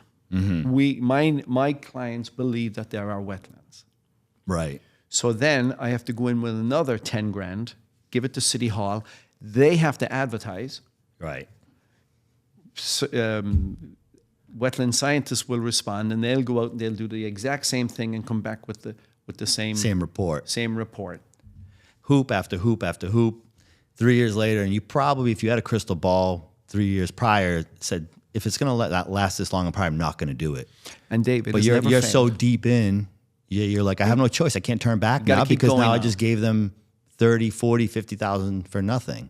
And I've found myself in that situation multitude of times. I found myself in that situation with clients, and I have to ask them what they want to do because it's their pocket. It's pretty frustrating. It's hard. It's very, very hard, especially to be a landlord, make units, create those housing. It's vital for our community. And then, the taxes don't go down, the insurance doesn't go down. And then there's this talk about making the ceiling, which is the floor, right? Taxes and insurance are the floor. And they want to come along and put a ceiling on it with rent control, and say, okay, well, this is going to raise and the ceiling's not going to go anywhere because we're going to control your rents. And that's a hot topic right now. I was at a seminar last night with the Greater New Bedford Landlord Association. We had an expert come down from Mass Landlords. He talked about rent control and the fight that they're going to put up with pushing back and, hiring, a law firm to push back on, getting this to not even be on the ballot, next year. rent control was eliminated, I think, in the 90s, and I'm sure you can speak on that in Boston specifically. Right. So it just doesn't, to me, it sounds like, before I let you, run on this, like, to me, it's like, I just look at it really, really simple. It's like you're interfering with free enterprise with rent control. You're interfering with the natural organics of business. When you overregulate things, it just doesn't work. And it hasn't worked from what I've studied internationally, essentially. What has been your experience with rent control? Were you involved with real estate when it was around originally? Well, I think it was abolished in Boston and Cambridge back in '94. I think it was '94, and it never really interfered with me. But now they're talking about it again, as you said, and I think rent control has its place, but not at this particular time. Because you know what's going to happen? If rent control gets passed, Denis and David are not going to be building. We're just not going to be building. Right.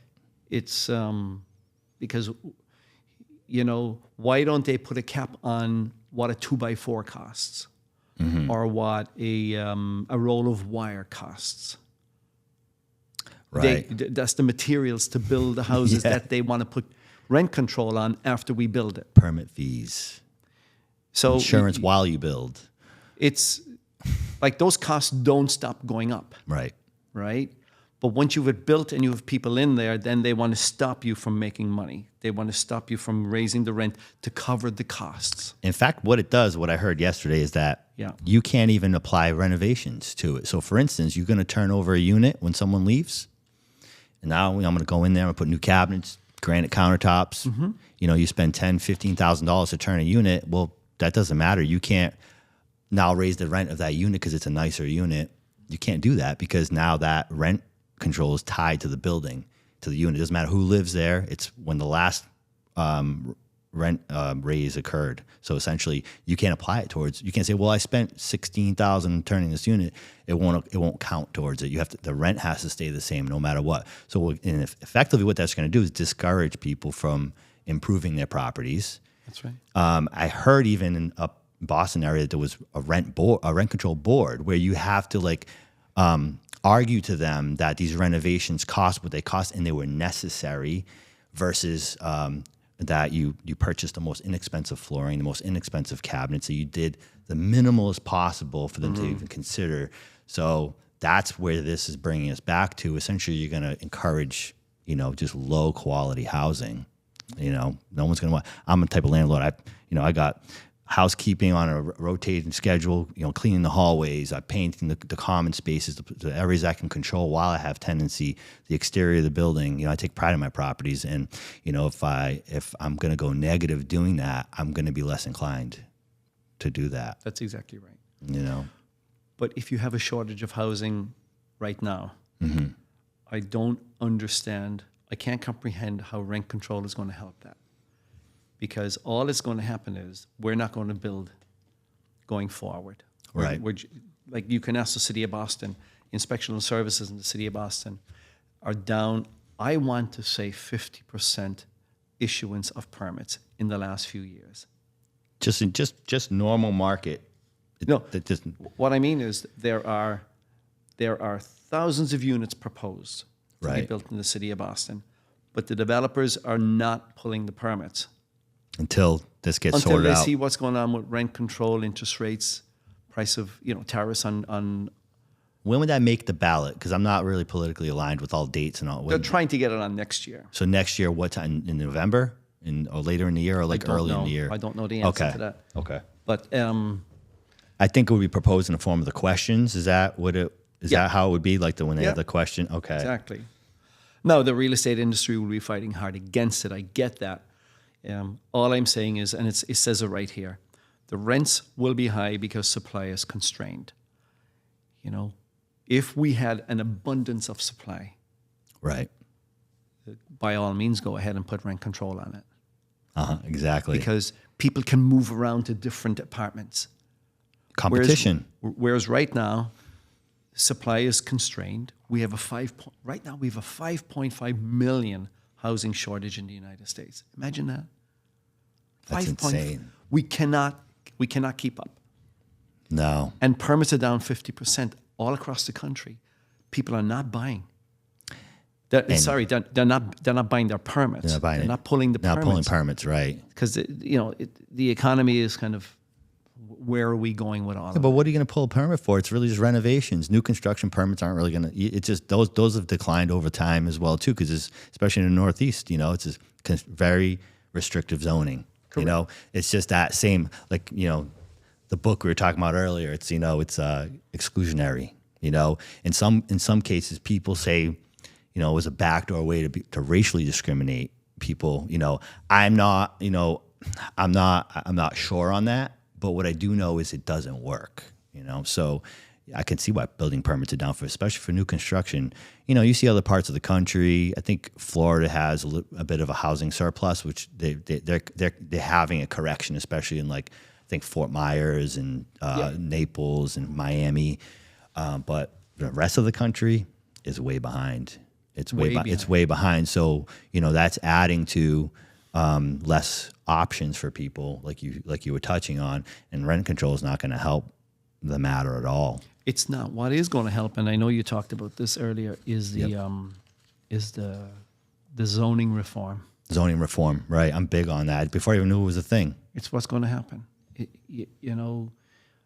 Putting rent control on buildings is not going to help it at all. It's actually going to hinder. It's going to make it much worse because we're not going to build, guaranteed. Right.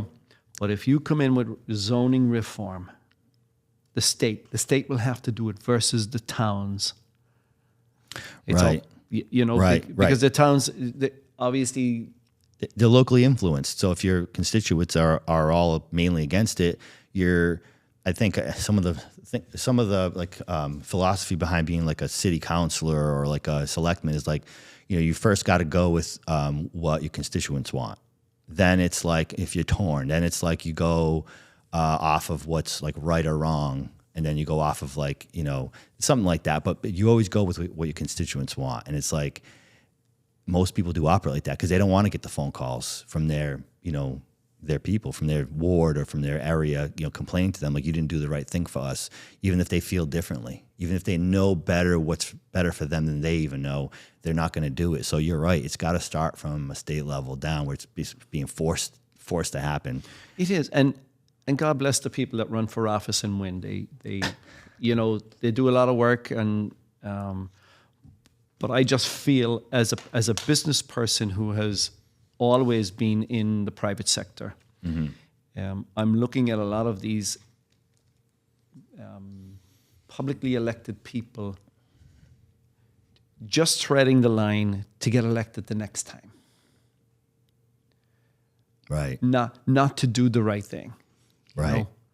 Like I'm elected. I was a selectman in Milton. I was the first foreign-born guy ever to be elected to the Board of Selectmen in Milton. We don't have to get into it, but you told me the reason why you did that, unless you don't want to. No, but, we don't have to. But do yeah, it. but that's but you got out there and you did what you had to do. But I went in there and I did not care about getting reelected. Right. I did not. I went in there and I did the right thing. I thought. Mm-hmm. We're going to try and create more housing. We're going to try and get the Zoning Board of Appeals to approve more. Mm-hmm. And some of it worked and some of it didn't work. Right. And when I pushed too hard, they put somebody up against me to make sure I did not win the next election. And that's fine, but I didn't care. You did your work and you were done. That's it. But that's the way politics is supposed to be. Right. And I heard a lot of times shouldn't be paid either. Like, no pay. No pay. Like you're No a city pay. councilor because maybe you're successful in business, or you can do that, or you're semi-retired and you have wisdom that you can give your community. But I agree with that too. I think that's a great strategy because it's going to come from a very genuine place. It doesn't matter. Like I don't need the paycheck, right? It's like I'm going to just do what's right. No, we didn't get paid for being on the Board of Selectmen. It Right. was, But I think like city councilors are paid in city councilors in Boston are getting over 100,000. Okay, yeah. So there you go. It's a 6 full-time figures. job. It is. It's a big city, so it is a full-time job. But here in New Bedford, they get paid as well. Right.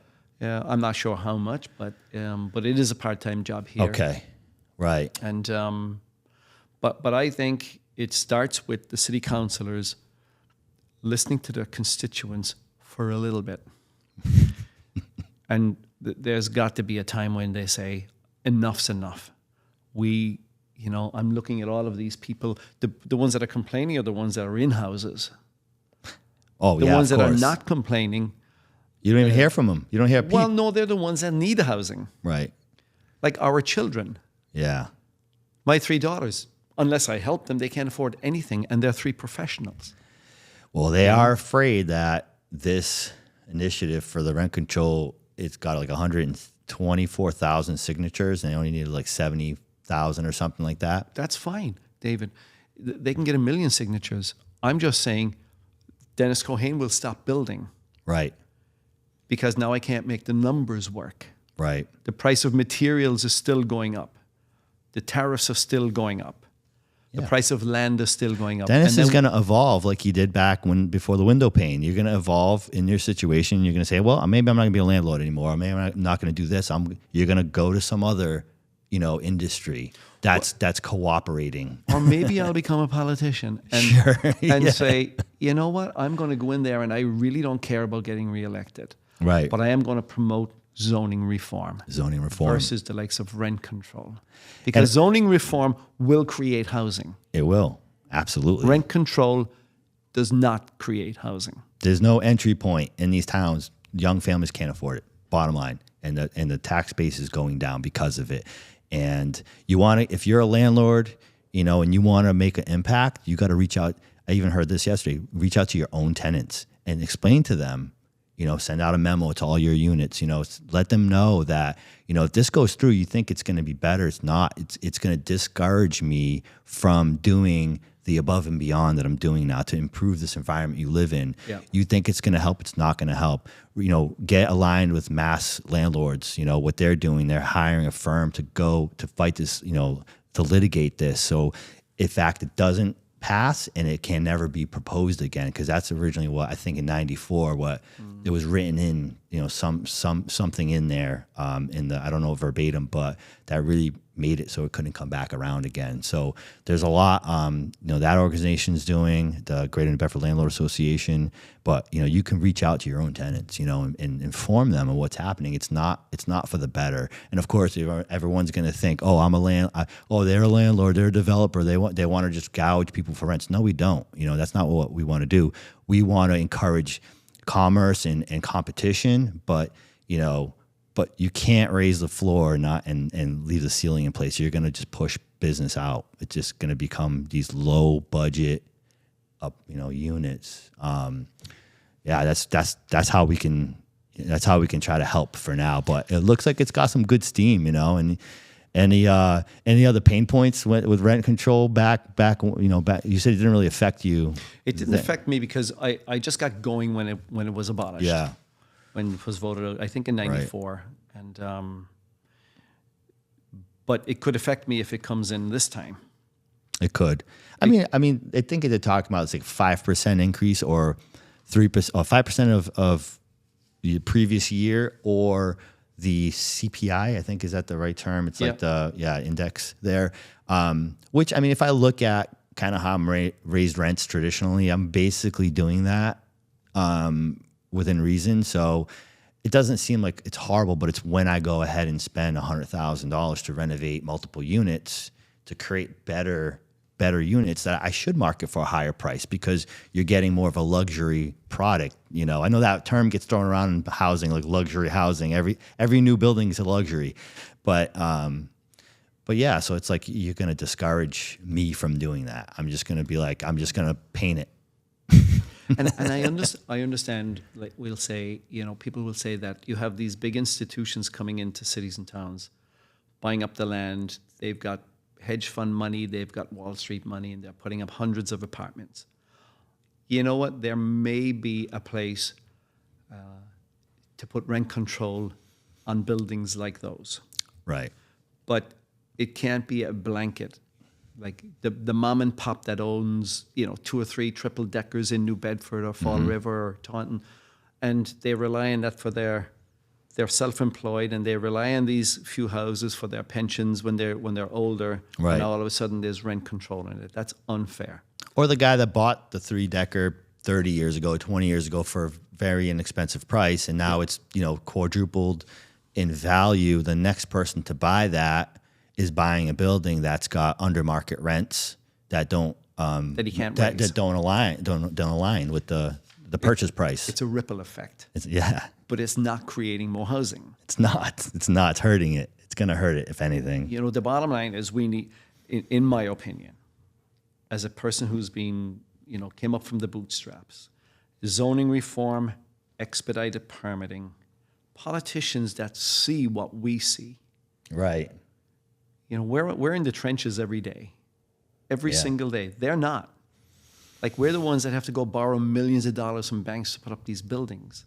Yep. And hope that the price of materials doesn't rise in the meantime, that subcontractors, you know, price of workers' compensation and general liability goes through the roof, and all of a sudden their prices have gone up 20%.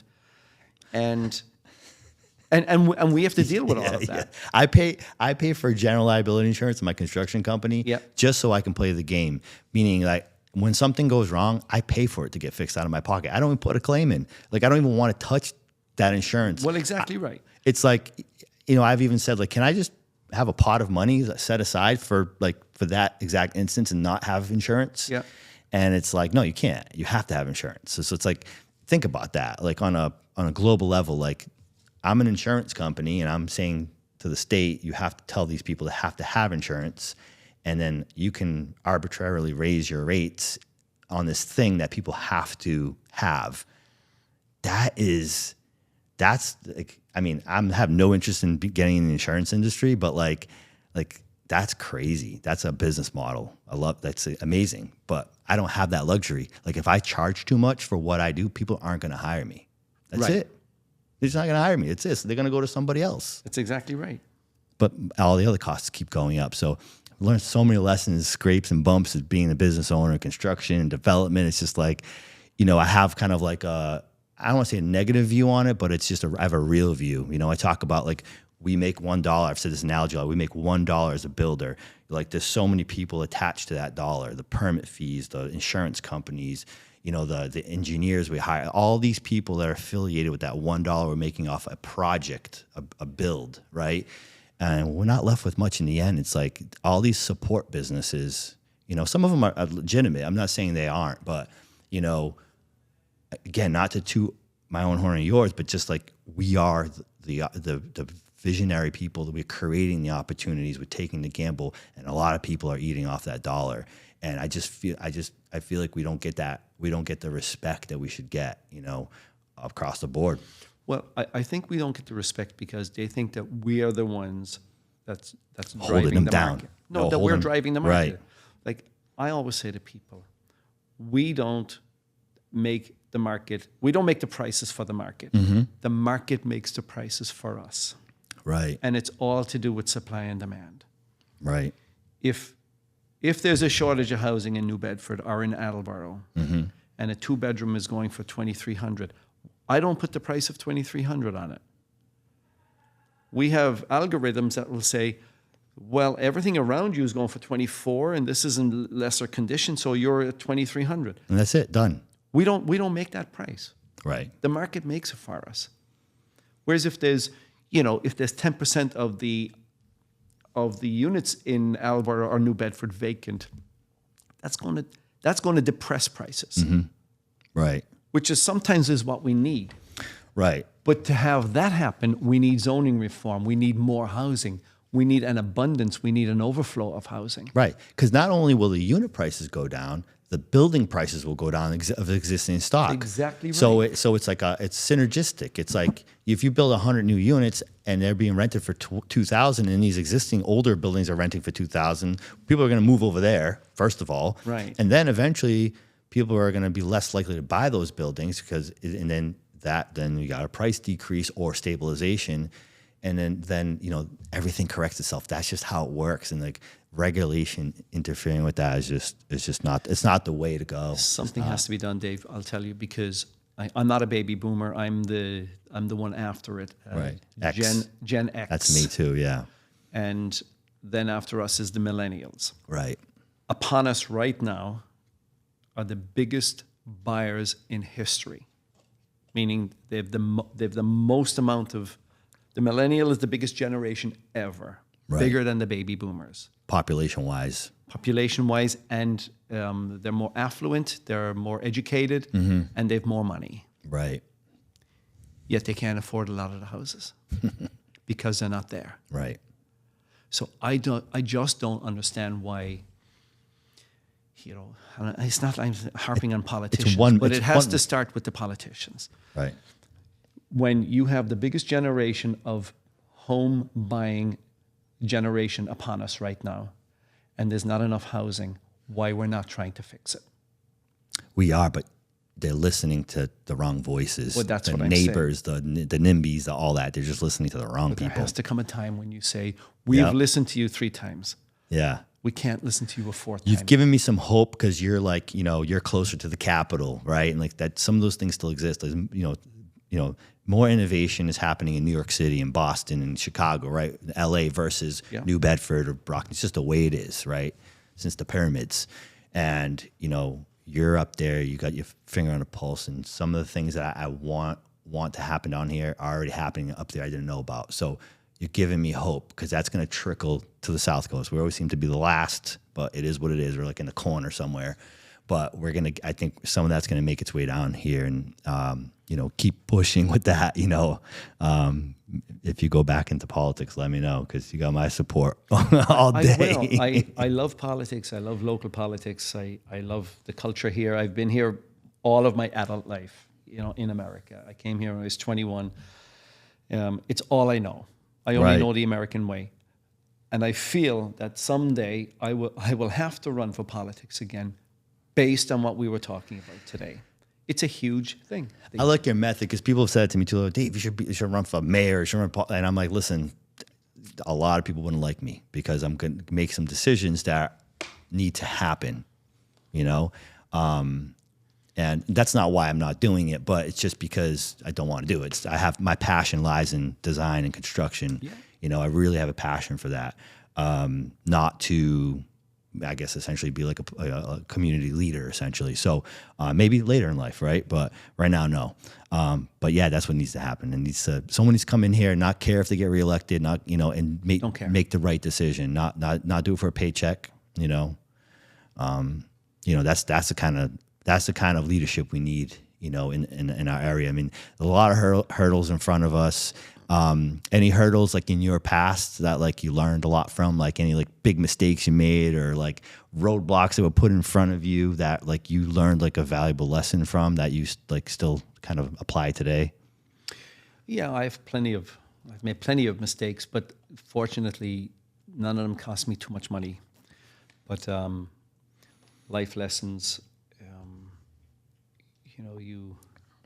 we're at the mercy of all of these boards and communities in getting housing approved for what we're talking about for the last hour.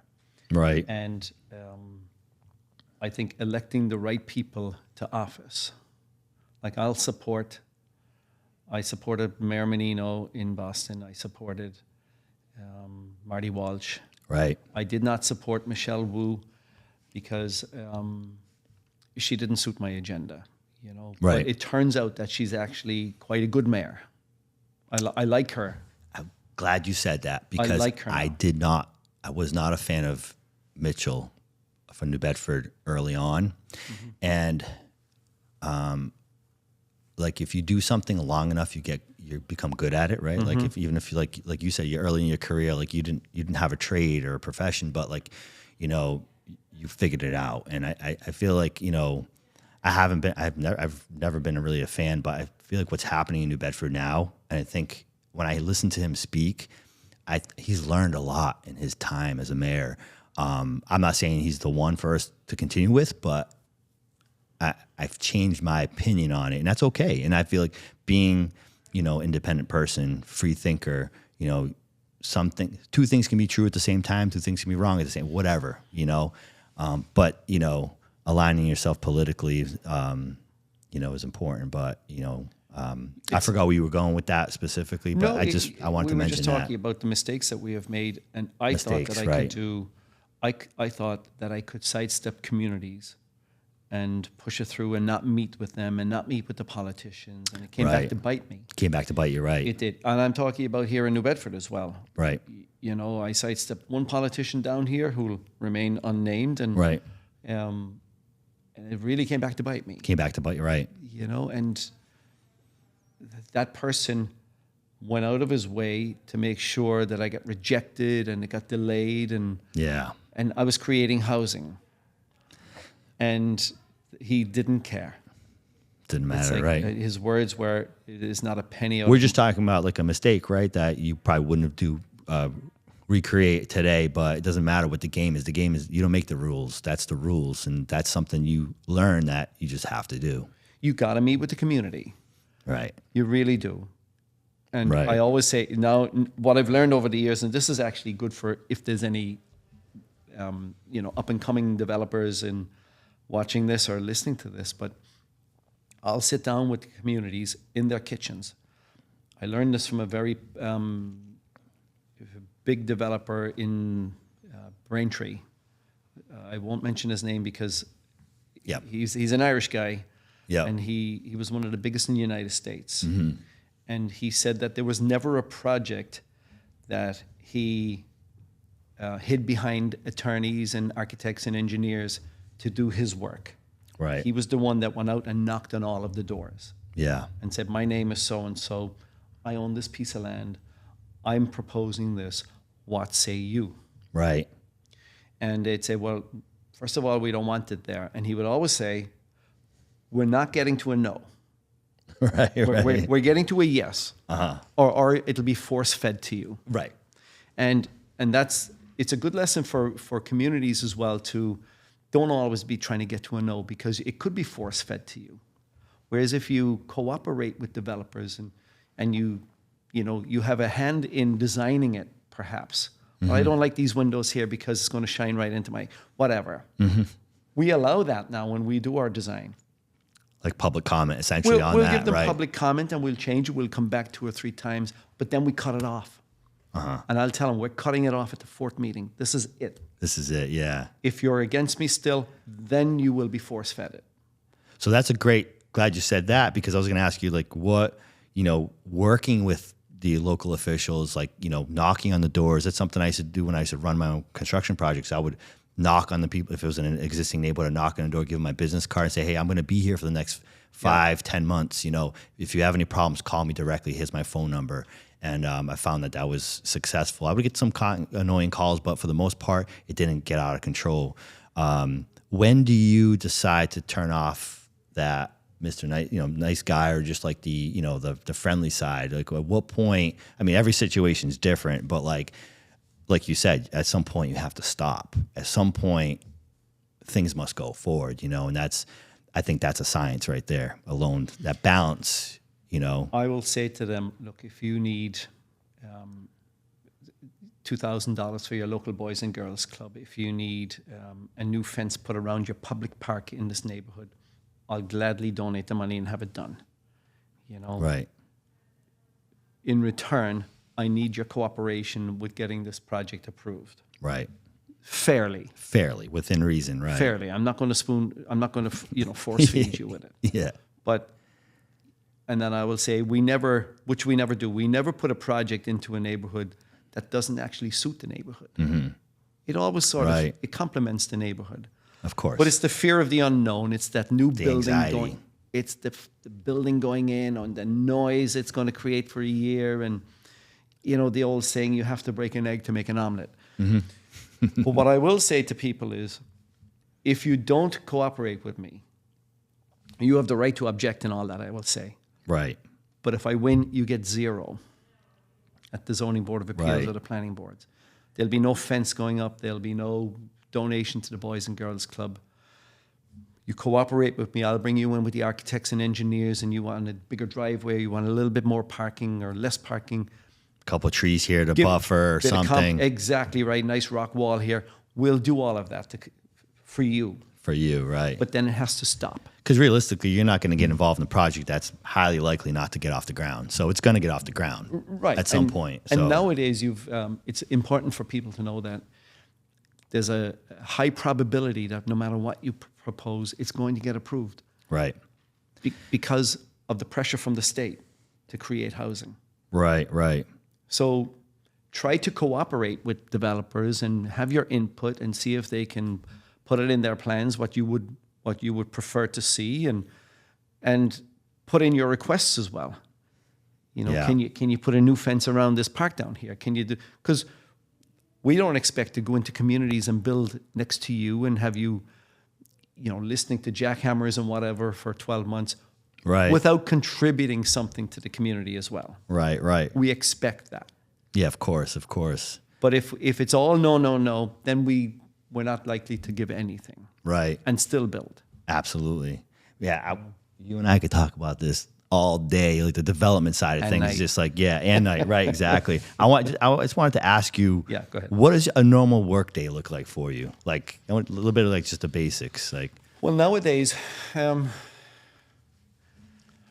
I used to be much busier and more hands-on. I have people in place now, including my daughter and her fiance, taking a lot of the burden from me. I shouldn't call it a burden, but I'm getting tired. You know, you get exhausted from dealing with this business because it's always no. But what my day is normally like now is I'll get up at 6 o'clock. okay, 6. I'm awake at 6 every morning. I don't get up before that. Even on weekends, my body clock is 6 o'clock in the morning. Yeah. You know, I Even might if stay. you go out for dinner or something the night before, you might get a couple hours, but that's like a Friday night. Yeah, I might sleep in a little bit more because I was out later, type of thing. We're actually never out later. We go out earlier. Oh yeah, okay. We do. So the whole family's in sync. Well, it's just myself and my wife now back in the house. Everybody else is gone. True. So, but then I read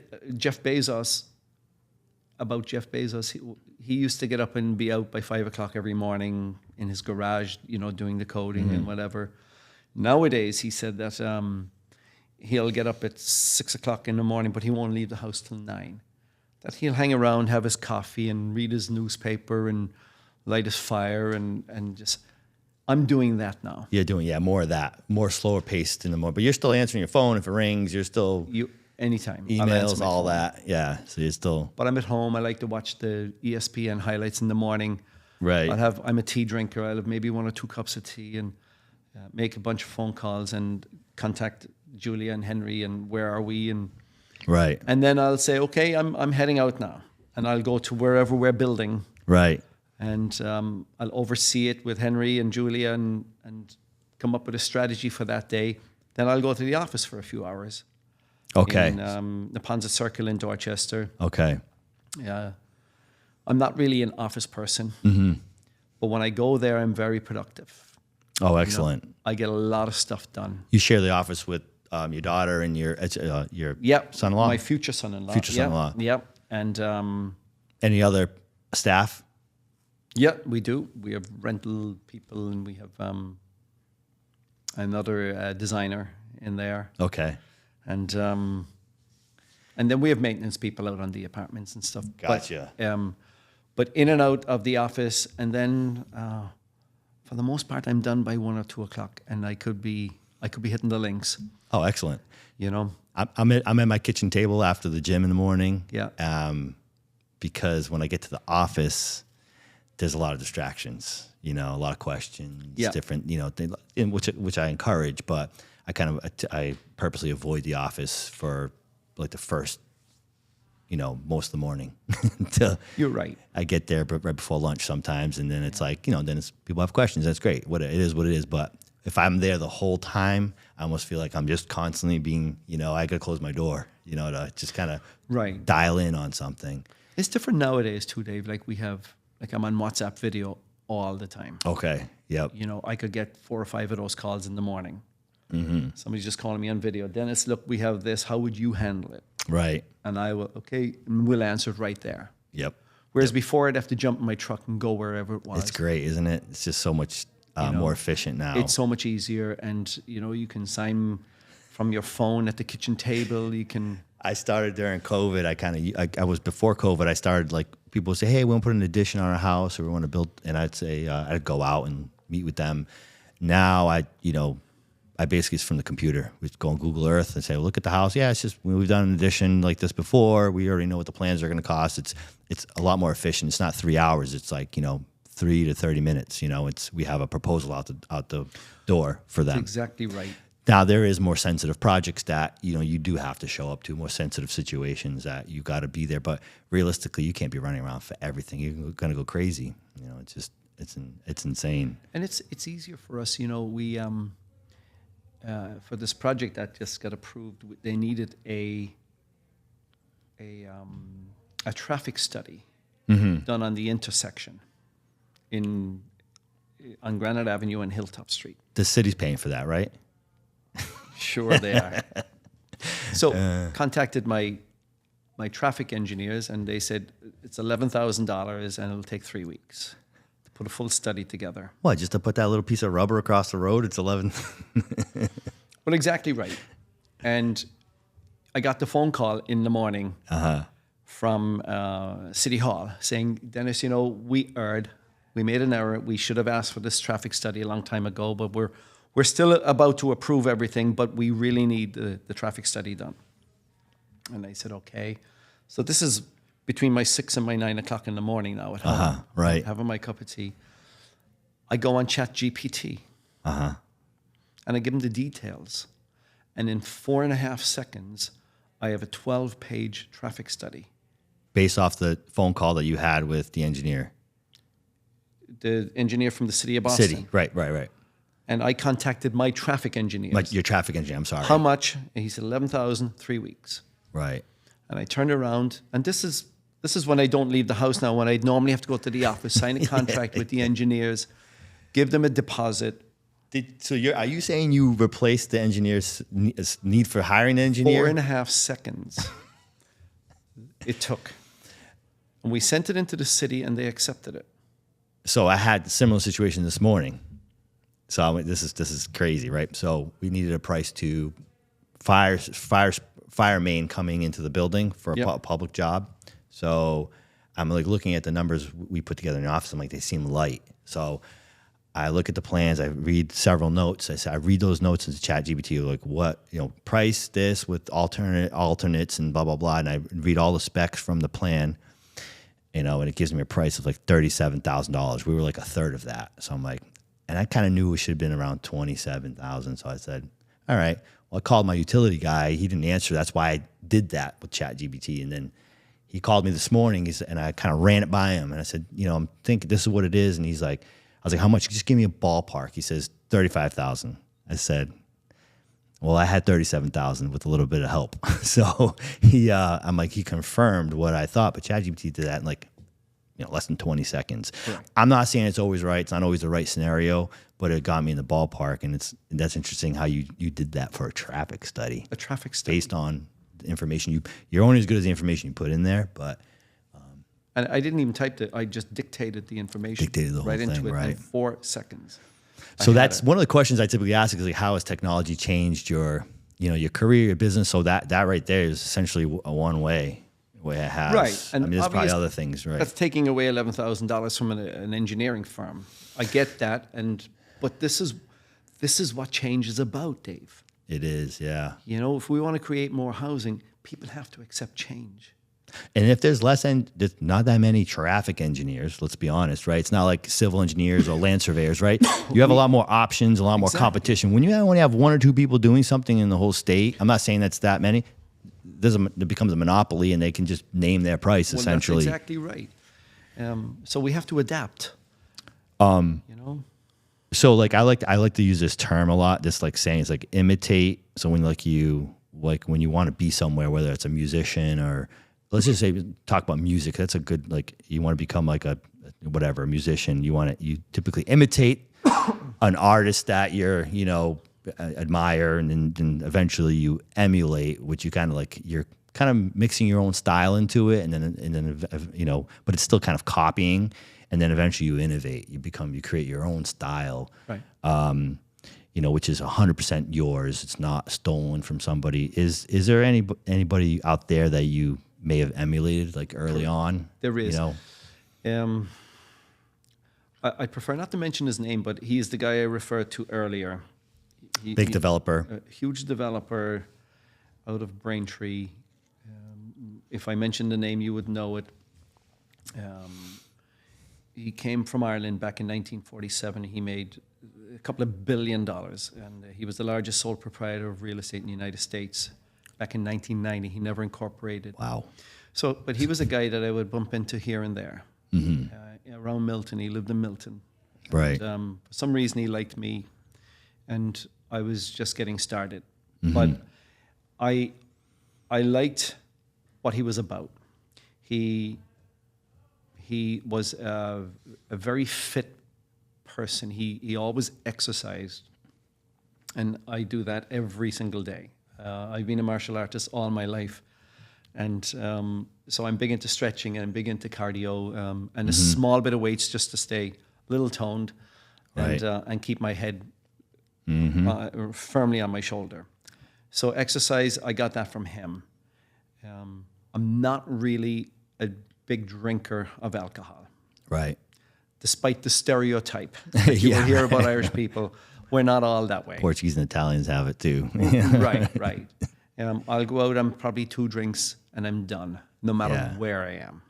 I've evolved to there as well recent years. Right. Yeah. And I got that from him. He used to say, if you want to be out by night, you have to be able to get up in the morning. Yep. There's no such thing. I was out late last night. I'm going to another hour in bed. No. I'm a very, I wouldn't say religious guy, but I do believe in who I believe in. And I follow that pretty strictly. Right. You know, so this isn't all about Dennis. There's somebody watching over me as well. Right. You know, Indeed.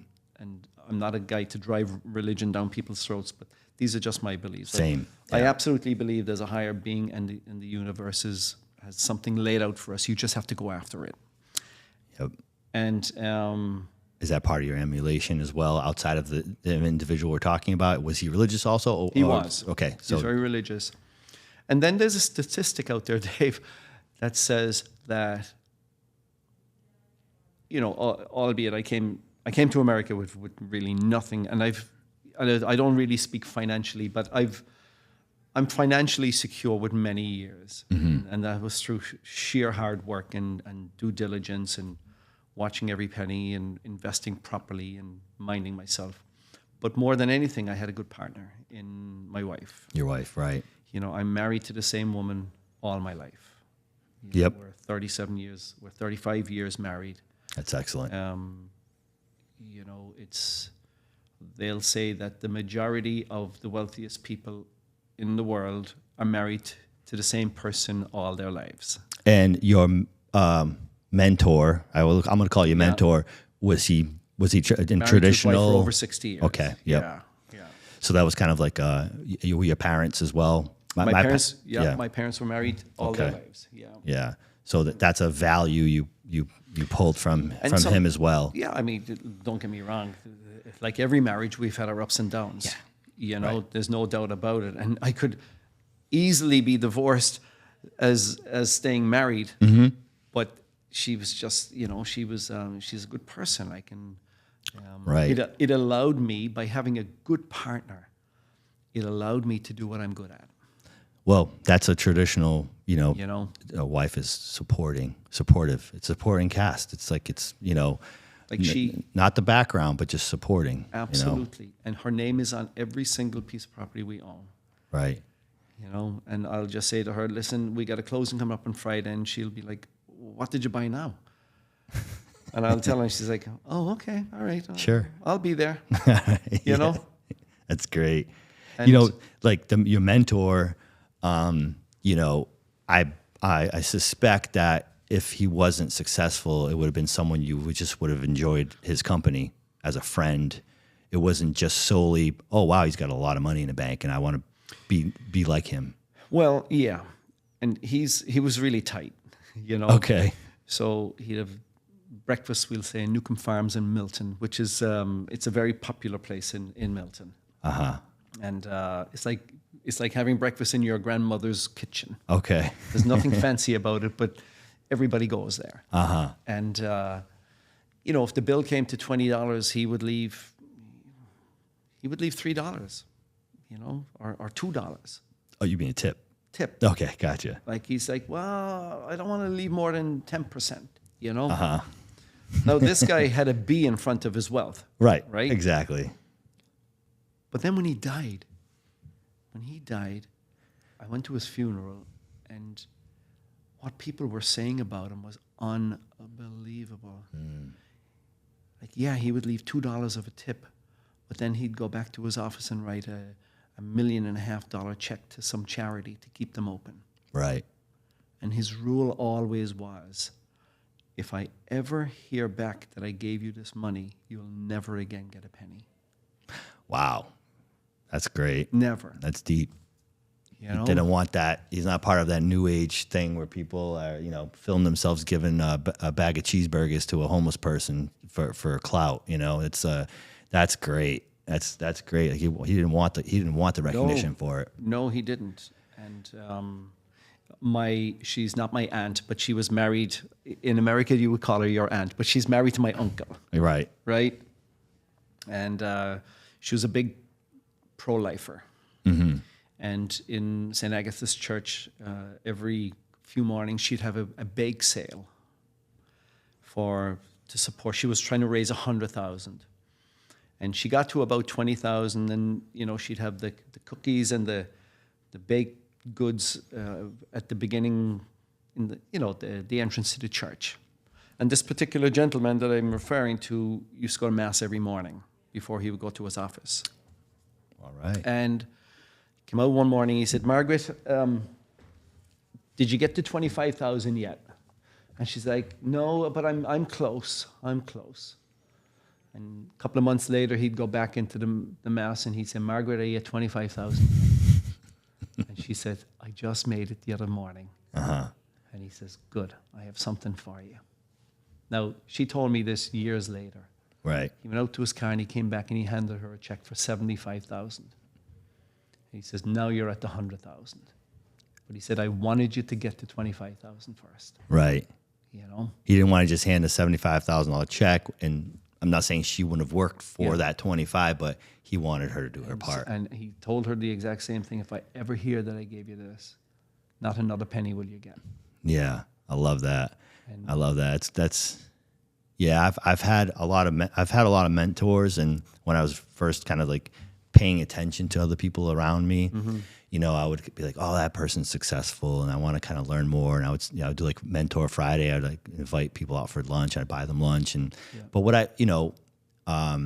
I figured out through that process was there's a lot of mentors I admire, maybe how they do business, or maybe how they do some particular aspect of their life, but they may not be my type of person. Like I would also, just besides the money or the business or the mentorship, I would just be friends with them. So I have some people that are both to me, and that they're very important because, you know, they reflect a lot about myself. And exactly.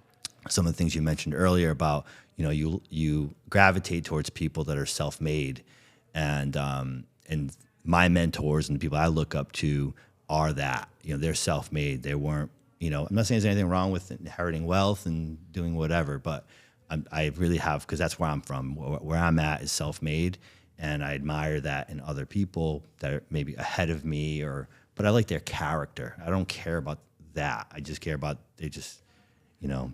So that's important to me in mentorship and friendship, and you know, I gotta be someone I can hang out with you. Like if I'm like cringing when you're talking about how you treat wait staff, or how you treat people below you or whatever, you know, it's just I don't tolerate that. So it sounds like your mentor had a lot of great values, and it's shining through you too as well. And you know, some of the things he said to me that time I still hold true today. Like I had a shovel in my hand the other day.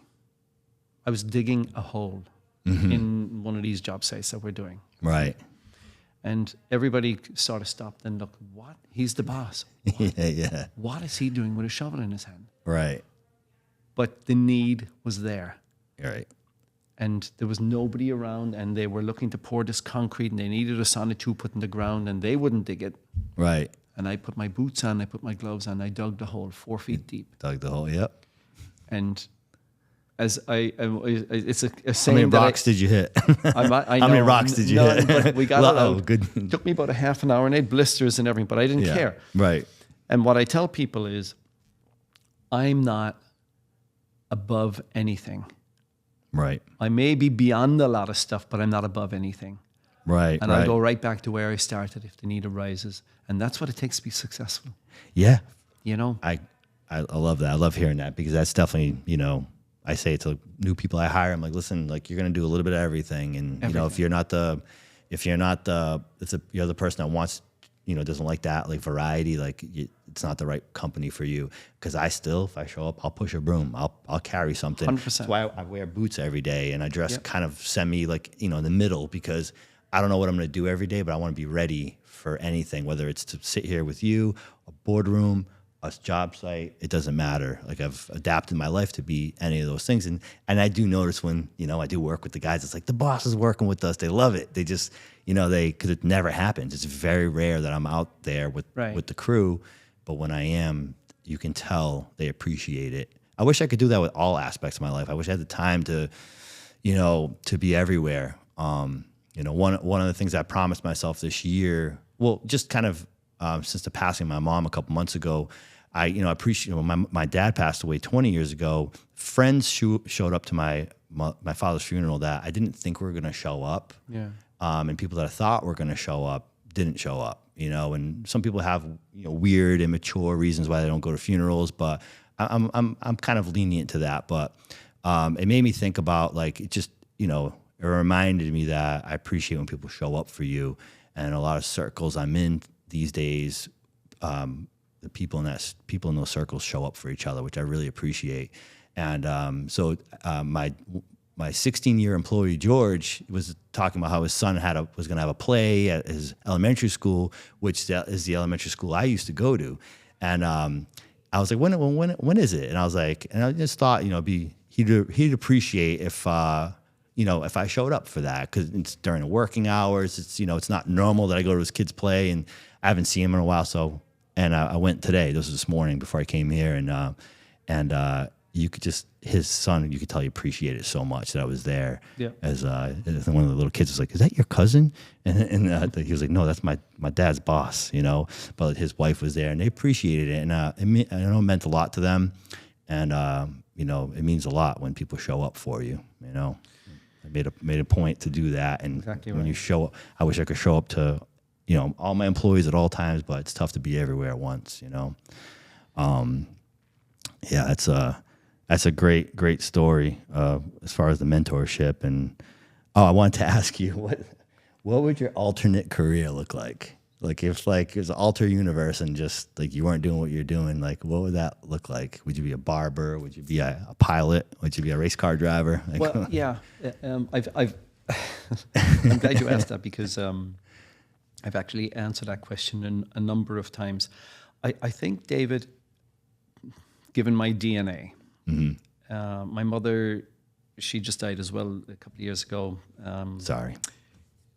But she used to say to me, "God, Dennis, you were a devil to try and get ahead in life, when you were like 12, 13 years old." And so it was in my DNA. So I often said, if I came to the States back when I was 21 again, and I got my first job in a laundromat, if I did. Right. Chances are I'd own 500 laundromats today. Yeah. Or if I went to work in a pizza shop, chances are I'd own 500 pizza shops today. Right. I think that's just the way I am. I am 58 years old. I could have stopped working 10 years ago. It's not the money anymore. It's the deal. I love it. I love the networking. I love being here with you. I love walking into city halls, and when they tell me I can't do something, I'll prove to them that I can do it. It's almost like a game. I have no doubt that's you answered it perfectly, because that's the same way you would have. I say evolve or die. I've evolved my business many different faces to where I am today into construction, and you have to keep evolving and not be scared of that, and whatever it is. I will say one thing. I believe that there's a second or maybe a third chapter for me coming up. I'll start channeling out of the business in the next couple of years now, when Julia and Henry will be at the helm, and they're more than capable. Right. They're inheriting a business that took blood, sweat, and tears to put together, and a lot of sleepless nights, and that goes with the territory of being self-employed and and starting with nothing. Right. So they're actually starting on the second base, but their job now is to take it to the third base. Absolutely. And then make sure that their children after them will bring it, to the next level again. Right. That being stagnant is not going to work for me. Right. So I believe my next chapter will be giving back in the form of, promoting walkable communities, promoting more housing. Mm-hmm. I know how to create more housing. Right. I just have to be in a politician's suit to get it done. Right. Because nobody's going to listen to a developer. Right. Because they'll think he only wants to get this done so that he can start building them. Make a buck. Yeah. It's not the case. I really want to give back. I know how to give back. I know how this works. Yeah. Creating more housing, rent control, walkable communities. What else do we talk about? And you are not currently running. So that means you're speaking from the heart right now. This is I'm speaking genuine. from the heart. So I hope in the future when that happens, people come back to this moment in time when you're speaking from the heart, from your passion for this, that you would even throw yourself in that circus. It's because correct. You're It's genuinely because I care about it. And sometimes, David, it takes a family member or members to make you realize, you know what? I've been a for-profit person all my life. Mm-hmm. Now, that's what we do to make a living. Right. Right? But at this stage of my life now, I'm 58 years old. I'm in good shape mentally and physically, and I have the capability of, you would call it mentoring. I would say just giving back. Yep. And teaching people how we can do better in creating more housing. I have the ingredients. Right. I can't do it as a private citizen. I have to be in the public life. Right. Which lends me to believe that I may run for public office in the future. And there's a selfish vein in everything everyone does, no matter what. And I think yours here would only be the following: you're not going to just stay still. You're not just going to stop. No. You're going to want to do something. Step away more from your family business, but you're going to do something. But you're going to do like everything else. You're going to do. Well, exactly. You're going to take it. You're going to have a great work ethic behind it. And you're younger than me, but the thing is, it's not good enough. I always say it's not good enough that Denis Keohane made a really nice living in the United States. Everybody has the same opportunity. Right. They should have the same opportunity. They should. Right. Some people just don't have it mightn't be in their DNA, or they may not have the hunger, whatever. Right. But you can teach people how to have hunger. But if you just want to have an everyday standard, hey, I'm W-2, go to a job, buy a house. We need everybody. Right. We need everybody, is what I'm saying. But when those people can't even do the normal thing or the basic thing, that's where someone like yourself comes in to make sure that happens for them. You don't have to be an entrepreneur. Both your parents are from Portugal originally. Correct. But when you were growing up, I bet your mother stayed at home. No, actually. So I grew up in a very egalitarian scenario. Okay. So both my parents did work, but you are right. Traditionally, most of the Portuguese community was of that, kind of setup. It was the working man and the wife at home. I guess the point I'm making is nowadays that can't happen unless one of the couple makes exorbitant amount of money. Both need to work. Yeah. Both have. It's not even an option at this point. You have to work, and there's only one way you can do it. And this may not even be true either, because I haven't really followed through with it. But you'd have to move away from coastal continent, more inland, where things are much more inexpensive. Right. And you could probably make it happen there. You could. But when you want to live in on the coast, East Coast, West Coast, it's not happening. Go to Cleveland. Yeah, you can do it. It's not happening here. It's Stay away from Chicago. Don't get too close, you know. But and like we said earlier, sacrifice. You know, sacrifices. You got to be willing. You can complain all you want about the regulators and everything else around you, but if you're not willing to sacrifice, you want to have a newer car, and you want to have 20 pairs of shoes versus 2. You know, like if you want, you know, I say this often. Like even the have-nots have today. You know, like versus even when I was, you know, a kid, you can kind of tell when someone was poor. You know, and way back it was really like that. I feel like, you know, there's a lot of programs out there and there's a lot of help out there for everybody. Even when called the have-nots, or people that are in, you know, certain situations. I'm not saying they have everything, but they have more than they did many years ago. There's so many programs out there for coat drives, and we're doing one right now in our office. You know, there's a lot of help out there. And there's a lot of opportunities, but if you're not willing to sacrifice, you know, I'm not talking about those people. I'm talking about just anyone in general. Like, it doesn't matter, because you got to be willing to drive an old car and live in a tenement, rent it first, then own it, then move from there on and on and on. But if you don't sacrifice, it's not going to work. And I think a lot of people, Dave, are, you know, they think that impressing people is good for them. Whereas I've learned over the years, like, I love having, I'm a very decent guy, but I love having the reputation of being tight. Unassuming. No, I call it unassuming.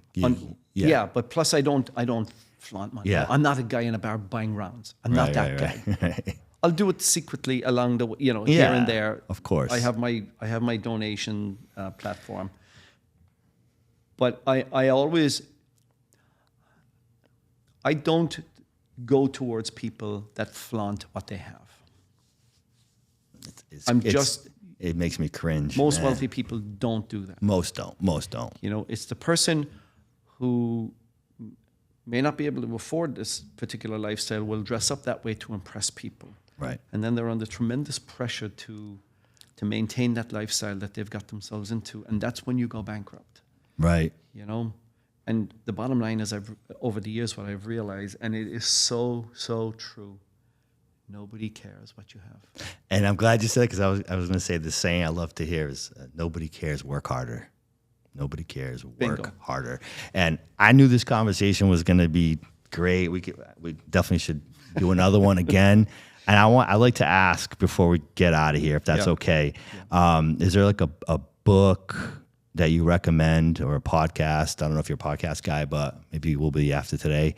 But yeah, is there any book that really stands out that you'd like to recommend, or a podcast? Well, not so much podcasts. I'm not big into those yet. But books, yeah.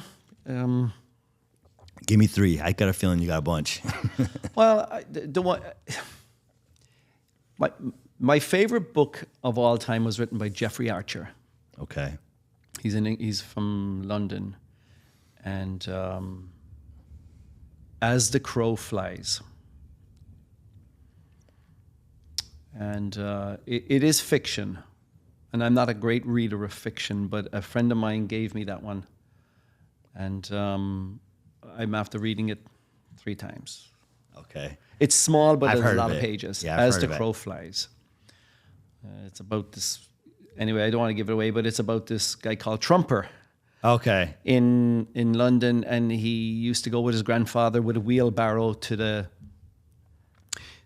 And I sort of put my own life in this. He used to go to the market every morning with his grandfather and fill up the wheelbarrow with vegetables and fruits. Right. And then they would go to a specific corner and sell everything. And when it was empty, they'd go back to the market and do it again. Right. Grandfather ended up dying, and this kid ended up with 2 wheelbarrows. He decided he was going to expand the business, and went off to the war and came back, and he ended up buying all this property and knocking it all down and putting up this huge shopping mall. And he was one of the wealthiest guys around the London area. Had 1 daughter. She took over the business, but he couldn't let go. And she eventually forced him out. Nicely, you're right. Because she wanted to go her own direction. Right. And one day she couldn't find him.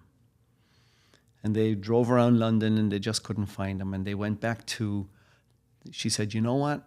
Let's go back to the corner that he used to sell the fruits and veg. And there he was with a wheelbarrow again. Worth millions, but he had the wheel. So the reason it resonated with me was I've had a really, really busy 35 years. Mm-hmm. I've enjoyed every minute of it. But I can't wait to get back to putting a tool belt around me and tiling a bathroom or putting trim around a door. And, you know, if I want to drop the tool belt in the middle of the day and go play around the golf, I can do it and come back to it next week. I love it. I can't wait to get back to that. I love it. That's great. That's great. The other book, you want another book? Yeah. Is, well, The Rich Dad, Poor Dad is very good. That's always a good go-to. Yeah.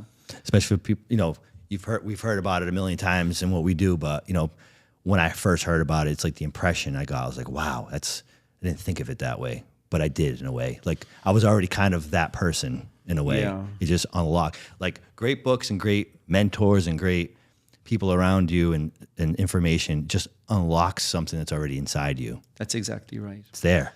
And the last book I've read twice, and it was written by 2 PhD guys. It's not like a guru book or anything. Mm-hmm. It is called The Millionaire Next Door. I've heard of that one, never read it. It's an amazing book. It is mostly about percentages, you know, and statistics. Okay. So who is the average millionaire? Well, it's not the person who you think it is.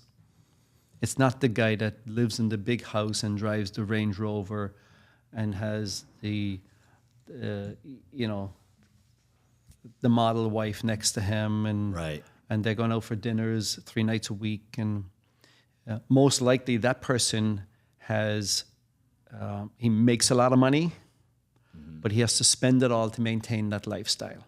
Right. But it's the guy that has the small pickup truck and 3 laundromats.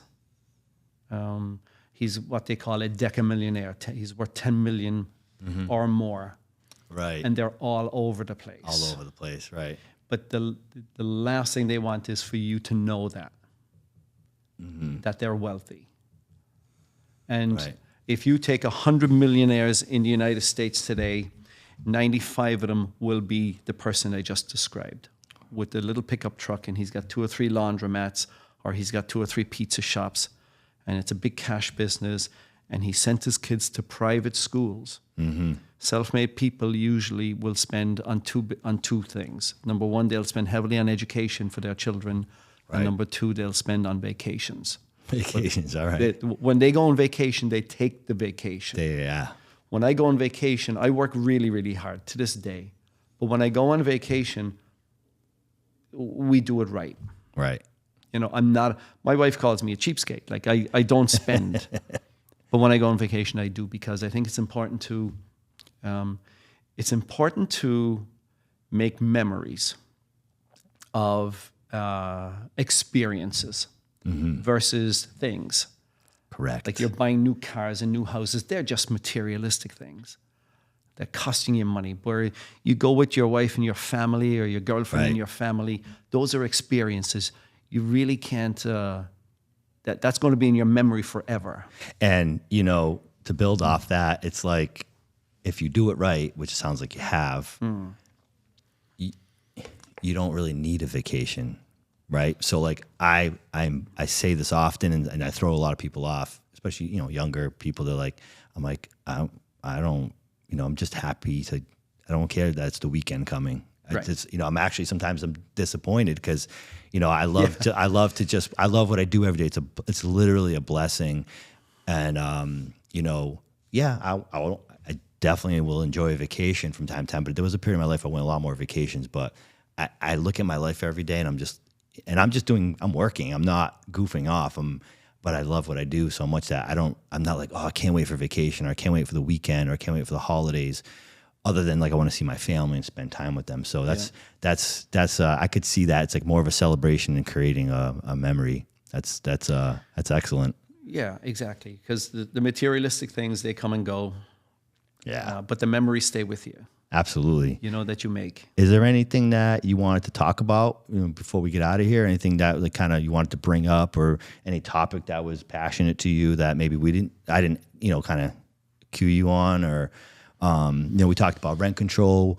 We talked about zoning reform, which we're both very passionate about. I didn't realize you were that passionate about it, which is great to hear. It's again, it's just like, you don't know until you talk to somebody. So, we talked about permitting. We talked about where you came from and all that. That's all important, and who influenced you. Anything kind of. Well, I told you who influenced me. But the other thing I will say is, I was always sort of goal driven, and you'll hear the experts say that a goal is not a goal till you actually write it down. You know, like I'm still old school that way. I'll write down all my notes the night before. I won't put them in my notes on my phone. Right. And I put a box next to it, and until that box is checked. Yep. Maybe you're that way as well. So I'm grinning because that's you hear it's like an omen, right? Or just signs that you're going in the right direction, and that's I'm known. That's like my thing. Like my notebook, I write it down, and someone told me one time it's like it's already half done when you write it down. So you're already halfway there when you write it down. Well, exactly right. So that's what I always tell people is to this younger generation. I've had them working for me over the years, and it just annoyed the hell out of me when I would bring them around to different buildings and I would test them. They wouldn't take one note, and we'd go back to the office and they think they can remember it, but you can't. There's no way. I don't care if they put it in their phones, but you have to either write it or put it in your phones. Be prepared. It's, but I guess going forward, legacy. Like, what's your legacy? I think that's always a good way to kind of end these types of conversations. What's your legacy look like? I want to be known as somebody who worked really hard, was genuine and honest, and did everything the right way. And then I gave back. Right? Because sometimes you can't give back while you're in the throes of staying afloat. And in our business, for the most part, you're property rich but cash poor a lot. Yeah. And then somebody wants $10,000 towards a charity and you want to give it, but Jesus, this month I'm low in cash. Right. You can't do that in those periods in time. That's Steve Jobs said something, I think, when he was sick, profound. It was like something about like it's our duty for us when we reach a place of economic stability, financial stability, to look back and help others. That's exactly what I'm doing. And my wife and I are picking out charities, certain charities. I cannot stand, I hate to see hungry children. Right. It's not their fault. I hate to see kids that have talent not getting a proper education. Okay. Yeah. I was one of these guys that I grew up in the 80s in Ireland. I was born in 1966, but I was still a kid in the 70s. But in the 80s, I was a teenager and coming into myself. And Ireland is a highly educated country. In fact, it's the second most highly educated country in the world today per capita. Okay. And we all had this great education system in Ireland, but I wanted to go to college, didn't have the opportunity, and it bugged the hell out of me for years when I was in the States here. And then one morning, I just said to my wife, I said, look, I'm in one of the greatest countries in the world where you can do anything. I didn't have a whole lot of money. The business was being built, and we had 3 young children. I had 3 kids under the age of 3.5, 4. And what did I do in the middle of all of that? I went to UMass Boston. Right. And I graduated at the age of 42. So anybody listening or watching, it's never too late. Never too late, right? I went back at the age of 37. I graduated at the age of 42 with a Bachelor of Science degree in business. Look at that. And I'm telling you what it did for me was, I can't put it into words, but it gave me the confidence to do something like this. Right. To get in front of communities and tell them who I am and what I'm all about. And instead of standing behind an attorney or architects, and I know you're an architect, Well, yeah, I'm a builder, but yeah. But you're an architect as well. No, I'm not a licensed architect, but yeah. But I like to be very clear about that. I'm not, I'm a designer. Oh, I thought you, designer, but I'm a licensed designing. builder, actually. Yeah, absolutely, you're a designer, and and I knew that because you did as-builts for me years ago. Right. But I thought education is the way out of poverty. Right. And I want to be somebody who firsthand went back to college as an adult for the first time ever at 37. Right. And graduated at 42. Did I need it? Probably not for my business, but it certainly helped me. I have an accent. Right. I have an accent. Yes, albeit it's sort of mellow and it's an English-speaking accent. It's an Irish accent, but it's an English language speaking accent. And I wanted to be certain that when I would get up in front of communities that I was understood the first time. Right. Not the second time. And getting the education gave me that confidence. Look, and you can keep using it in your next career too. To do it. It's just, it's great. You always take this, you don't have to go to college, but you